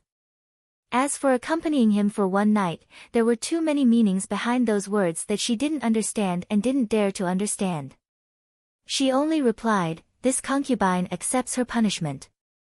As soon as she said this, he tightened his grip on her hand, as if he was blaming her for doing it despite knowing full well that she was guilty. Her waist hurt, but her heart was filled with sweetness. He nuzzled her ear and lightly pecked it a few times. It seemed as if he was keeping her at arm's length, but in reality, he couldn't bear it any longer. "Eat the porridge and go back to sleep." In the end, he released her and chased her away. Although Han Yunqing got up, she didn't leave. She fed him the yam porridge and said, "I'll leave after you finish eating." If you don't, I'll accompany you until dawn. He knew that since he let go of her, he would have to stay up all night to read these letters. Although the war in the West had stopped, the situation was still delicate. Moreover, he still had to prepare to deal with Ning Cheng, so he naturally had to be busy. Are you threatening this prince? Long Fei Yi raised his brows and looked over. Yes. Han Yunqing also raised her brows and looked over provocatively. The two of them coldly stared at each other for a long time. In the end, neither of them was the first to back down. Instead, they laughed at the same time. You finally know how to laugh, haha. Han Yunqing said cheerfully. Long Fei Yi only grinned. After hearing her words, his large palm covered her face and blocked her view. Han Yunqing pushed his hand away and said seriously, eat. I won't leave after you finish eating. I'll accompany you. Long Fei Yi's lips curved up again. It was a faint smile, but it was a real one. Han Yunqing carefully flipped through the letters and began to worry about the situation in the West. Over the past few days, the situation in the West had changed quite a bit. The Chu clan had taken Western Zhou's Fenglin prefecture and publicly thrown in their lot with Tianning. Tianning's Empress Chu had accepted the surrender of the Chu clan troops and denounced Western Zhou's Emperor Kangcheng for listening to Empress Shui's slander and persecuting the loyal. Ning Cheng moved the troops from Tianning's western borders west to Fenglin prefecture. From now on, Fenglin prefecture was part of Tianning's territory, while the Chu clan and Western Zhou's decades of marriage alliance were officially broken. Long Fei Yi, how do you plan to deal with Ning Cheng and the Chu clan? Han Yunqing asked seriously.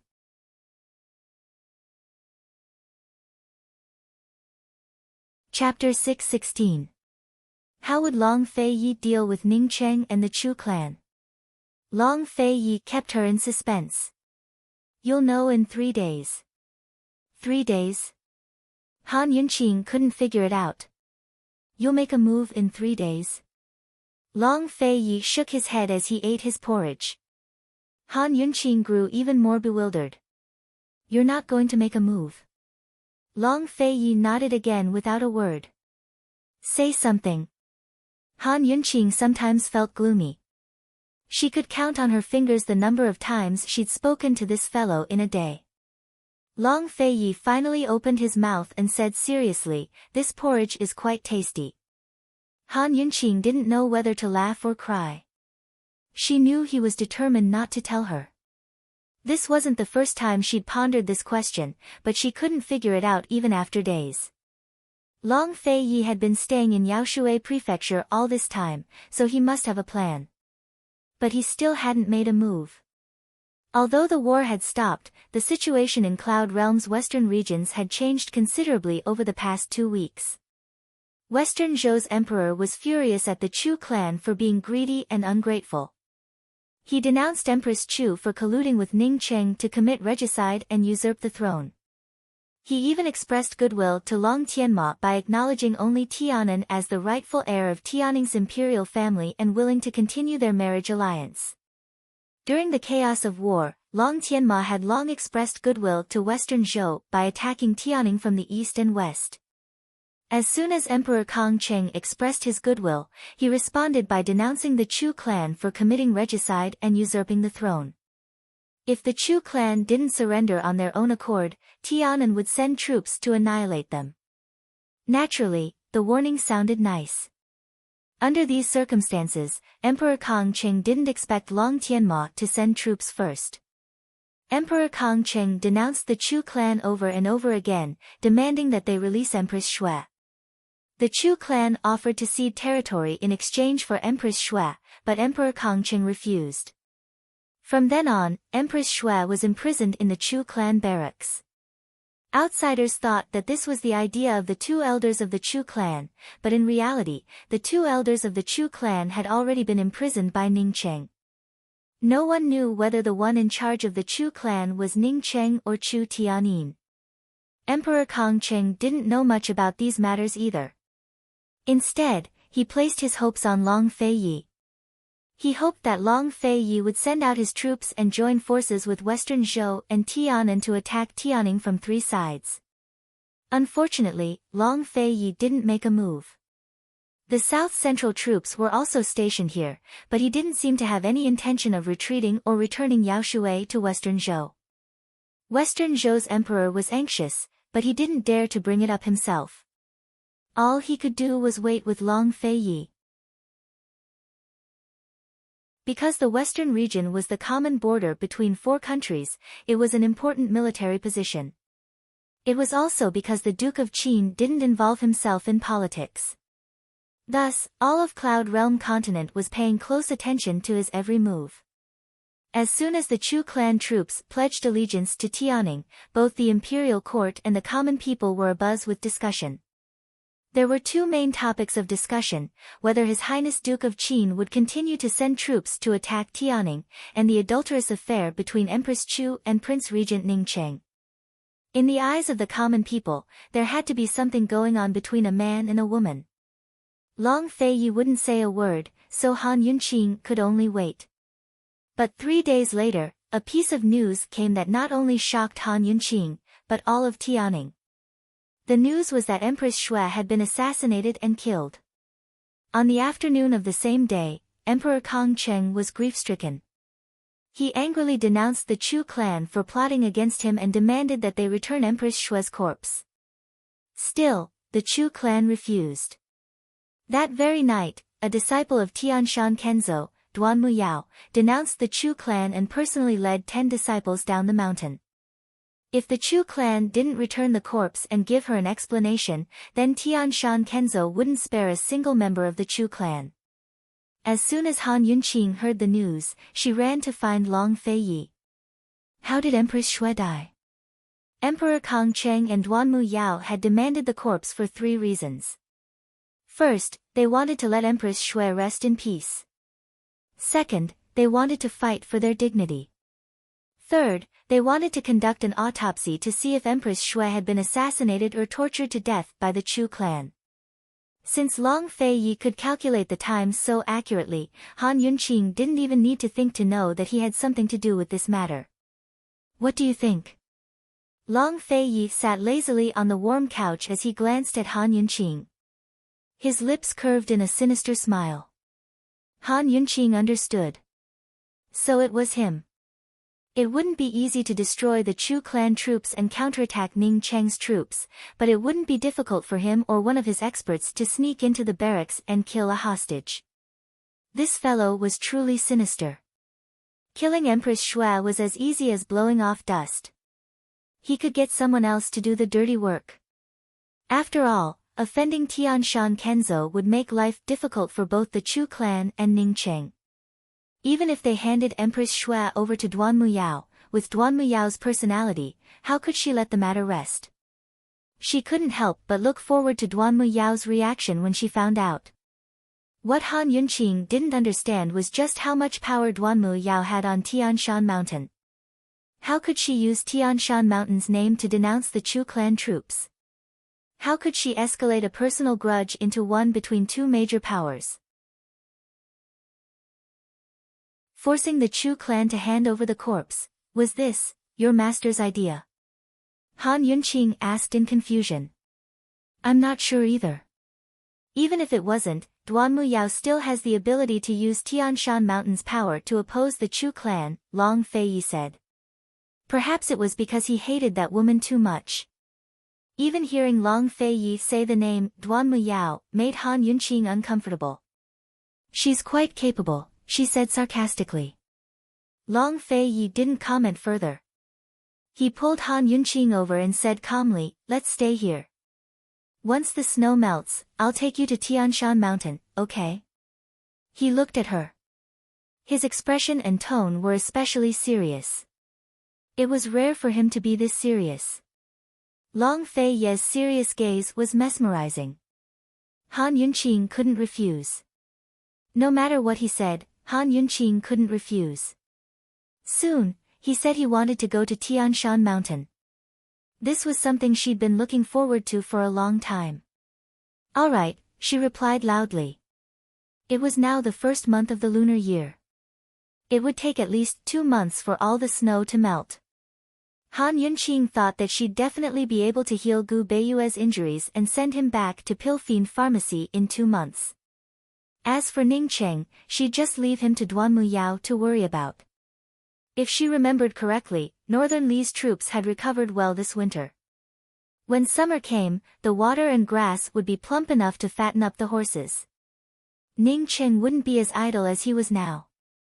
Western Zhou had been in chaos for so long that Northern Li had missed many opportunities. Once they recovered, they'd definitely give Ning Cheng a big show of strength. Although Long Feiyi wasn't in control of everything like he used to be, he was still the one who had the last laugh. He was still the fisherman who reaped the benefits. In the coming months, he'd occupy Yaoshui and watch as Western Zhou, Northern Li, and Tianning stirred up again. Even Long Tianma's Tianan would be dragged into the fray. Stupid people went against the flow, while smart people went with the flow. The man in front of Han Yunqing, who didn't say a word and didn't bat an eyelid, was the one who created the situation. With a flip of his hand, he could summon clouds and rain. Han Yunqing thought that she could focus on treating Gu Beiyue in the coming days. Of course, she wouldn't let the Chu clan off so easily. Once Duanmu Yao was done with her work, she didn't mind being the villain who kicked a man when he was down. 2 days later, there was still no news of Gu. Third Elder Shen arrived as scheduled, bringing with him Divine Dr. Luo, a doctor who specialized in muscles and bones. The room was silent. After Third Elder Shen took Gu Beiyue's pulse, he began to examine Gu Beiyue's knee injury seriously with Divine Dr. Luo. After a long examination, the two of them said nothing apart from shaking their heads. They were both doctors, so Han Yunqing knew exactly what they meant. She said nothing. Her face was tense, frighteningly stern. Elder Shen, don't just shake your head. What's going on? Tang Li couldn't help but ask. Third Elder Shen acted like he hadn't heard him, so he didn't answer. Tang Li wanted to ask again, but Han Yunqing shut him up with a glare. She was also worried, but she knew that regardless of the severity of his injury, he could not be disturbed. Third Elder Shen and Divine Dr. Luo examined him as they questioned Gu Beiyue. This took an entire hour. In the end, Third Elder Shen reapplied medicine and bandaged Gu Beiyue. He looked at Gu Beiyue and said sternly, "Beiyue, you know what's going on now, right?" Han Yunqing knitted her brows at these words. She stared at Gu Beiyue's bandaged knee and couldn't help but bite her lip. Lil Thing was sitting on her shoulder, its paws clasped tightly together. It was very nervous. Gu Beiyue smiled faintly. I know. Although he was smiling, the atmosphere in the room suddenly grew heavy. Tang Li and Chu Shifeng exchanged glances, while Long Fei Ye's eyes were hooded as they darkened. Third Elder Shen looked at Gu Beiyue's clean smile and truly couldn't bear it. He had a good relationship with Director Gu and had watched Beiyue grow up. He was a perfectly fine child who had saved countless lives out of kindness. How did he end up like this? How could Director Gu rest in peace in the underworld? He sighed deeply and rose to bow to Han Yunqing. Esteemed Wang Fei, Dr. Gu's leg is crippled. Crippled? How can that be? Third Elder Shen, is there really no cure? Is there no way for anyone else? Tang Li and Chu Shifeng were both in disbelief. Even Long Feiyi furrowed his brows. They all knew Gu Beiyue's leg was severely injured, but they never expected it to be incurable. They always assumed that Gu Beiyue would be fine with Third Elder Shen's arrival. Third Elder Shen's expression was heavy as he shook his head. It was Divine Dr. Luo who answered. Dr. Gu injured his tendons. They're severely torn in his leg. Although they haven't broken, the damage is severe enough to affect his ability to stand and walk. It's impossible to cure them, so we can only treat them with medicine to prevent them from worsening. Once they do, it's very likely that all of his tendons will break. Can't you reconnect his tendons? Han Yunqing finally spoke up. She'd asked Third Elder Shen to come because she wanted to see if he could reconnect Gu Beiyue's tendons. If it was possible, then even a broken tendon could be healed. Although she knew that Cloud Realm Continent's medical facilities were limited and its medical skills were basically a blank slate, she still held on to a sliver of hope. Broken bones can be reconnected, but broken tendons. Third Elder Shen could only shake his head. Broken bones can be reconnected, and broken tendons can be stitched. Han Yunqing said seriously. If a broken bone was reconnected, then bone glue would form within 100 days to heal the wound and restore it to its original state. Broken tendons worked the same way. After a needle and thread was sewn together, the tendons would grow back together within 100 days to heal. This was a simple operation in modern times, but why was it so difficult in ancient times?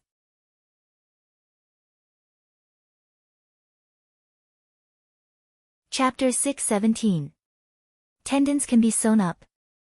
Third Elder Shen was still puzzling over it when Gu Beiyue spoke up first.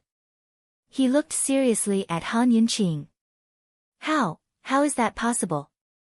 Performing an operation is difficult enough, much less something as delicate as this. Esteemed Wang Fei, where did you hear of this method? Does anyone know how to do it? Seeing Gu Beiyue's serious eyes, Han Yunqing's heart ached even more. How was she supposed to answer him? She knew the theory behind sewing up tendons, but she didn't know how to perform an operation or sew them up. Sewing up tendons wasn't like sewing up other wounds. She couldn't afford to be careless, much less Gu Beiyue. Han Yunqing had seen too many optimistic patients. She knew that even the most optimistic of patients hid pain and hope in their hearts. She didn't see any pain in Gu Beiyue's faint smile, but she did see hope in his eyes. If not for that, how could someone as calm and composed as him be even more anxious than Third Elder Shen? Silly Beiyue, if Yunqi knew who knew how to do it, would she have waited until now? Would she have needed to find Third Elder Shen? She'd inadvertently given him hope and seen his own. How could she bear to disappoint him? Han Yunqing stared at his knees as her mind went blank. She didn't know what to do. The saddest thing of all was knowing there was hope, but not being able to. But Gu Beiyue quickly understood and comforted Han Yunqing instead. Esteemed Wang Fei, there's no need to waste your energy on this one's behalf. It's already extremely fortunate that this one can keep his life. Forget about sitting, even lying down, as long as this one lives, I can still serve Pill Fiend Pharmacy. After a pause, he added, I only ask that esteemed Wang Fei doesn't dislike this one. Han Yunqing didn't speak, but continued to stare at his legs. Stealing his heart, he pulled the covers over his legs so that she wouldn't be able to see them again. He tried to provoke her on purpose. Esteemed Wang Fei, could it be that you dislike this one? Unexpectedly, Han Yunqing replied loudly, yes. For a moment, the silent crowd became even quieter. Gu Beiyue's heart skipped a beat. He opened his mouth to speak, but nothing came out. She had never felt so flustered before. For the first time in her life, she felt hurt. This princess dislikes you, so before this princess gives up, you're not allowed to give up. Han Yunqing sternly said. Although she did not know how to suture tendons, based on the medical theory of suturing tendons, Gu Beiyue's leg could still be saved as long as she could find a medicine that could tighten the tendons and heal the cracks. There was still no news from Gu. She hadn't asked the king of medicine yet. How could he give up trying just because Third Elder Shen said crippled? Esteemed Wang Fei. Gu Beiyue did not know how to explain it. He was not a person who gave up easily, but he had already given up on his leg. He didn't need to wait for Third Elder Shen, he had already diagnosed himself and it couldn't be wrong. But seeing Han Yunqing's stubborn little face, Gu Beiyue suddenly felt a sense of hope. He unconsciously nodded, esteemed Wang Fei, this one will not give up. These words were no longer comforting her, but rather he was seriously saying them for her to hear. Han Yunqing wanted nothing more than this hope. Since there was hope, she had to hope until the end and persevere until the end. Third Elder Shen, I'll have to trouble you to take care of Dr. Gu's wounds for the next few days. Han Yunqing seriously said. Esteemed Wang Fei, please be assured. This old man will definitely do his best. Even if esteemed Wang Fei chased him away, Third Elder Shen would not leave. He had seen this woman's miracles and he was waiting to see how she would turn something rotten into something magical. After Han Yunqing finished speaking, she turned around and walked out. Leng Han ordered, Su Donglin, send a message to the Medicine Ghost Valley. If Gu does not appear in front of this princess in 3 days, this princess will send Mu Linger to the Medicine Ghost Valley. She did not believe that the people of the Medicine Ghost Valley would not be able to find Gu. In the end, in less than 3 days, Gu was standing in front of Han Yunqing the next night. Poison girl, what did you say to Mu Linger? Gu asked in a very nervous manner. Did you not receive my letter? Han Yunqing suppressed her anger and patiently asked. No. Why are you looking for me? Gu Beiyue had been keeping an eye on Madame Lianxin these past few days, planning something big, so he really did not receive a letter.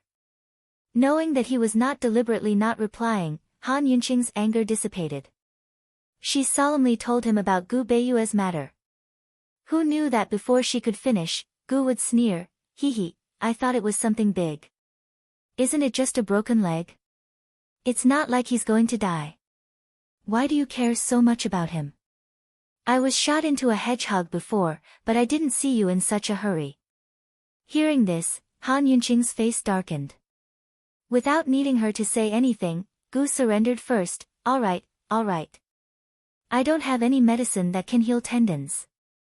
You can ask that old man, the king of medicine, and he should have some. Really? Han Yunqing was overjoyed. Her guess was right. Since tendons could be sewn up, then there must be some kind of medicine that could heal tendons. Gu tilted his head and chuckled, probably, but it's also possible that there isn't. Han Yunqing's heart felt like it was riding a roller coaster, going up and down. She rolled her eyes at Gu and turned to leave, too lazy to talk nonsense. Gu immediately chased after her and asked nosily, Where's Long Fei Yi? Han Yunqing did not answer. She thought that she should go directly to the old man, the king of medicine. Otherwise, she would be angered to death by Gu sooner or later. Gu chased after her and asked, Poison lass, where are you going? Poison lass, I haven't seen you in so long. Did you miss me, Chi brother? Poison lass, you didn't say anything to Mu Linger, did you? He chased after Han Yunqing's footsteps as he asked her questions. His hands, feet, and mouth didn't stop moving as he took out a miniature ginseng from his sleeve. Poison lass, this is for you to nourish your body. This miniature ginseng was none other than Tianning's most precious treasure. When Emperor Tianhui fled to the west all those years ago, this was the only treasure he'd taken with him. He'd spent a lot of effort to find and steal it. Unfortunately, Han Yunqing continued to walk forward, ignoring his indecent act. Gu resentfully shrugged his shoulders before putting away the ginseng and continuing to follow her. Soon enough, he asked, Poison lass, Long Fei Yi didn't kill Gu Beiyue? Han Yunqing wasn't the only one who understood Long Fei Ye's jealousy. Gu was the second person who'd experienced it firsthand. Now Han Yunqing stopped in her tracks. Before she could finish, Gu cut her off. His mischievous smile vanished to be replaced by a serious expression. His beautiful features revealed traces of grief as he looked at her and murmured, Poison lass, besides Long Fei Yi, Chi brother can't bear to see you treat any other man well. Long Fei Yi was her husband, the man who'd met her before him. He was also the only man in her heart, so there was nothing he could do. But anyone else, no matter who it was, would make him jealous. Poison lass, besides Long Fei Yi, could she only worry about Chi brother? Han Yunqing suddenly took out a needle with catgut thread attached to it.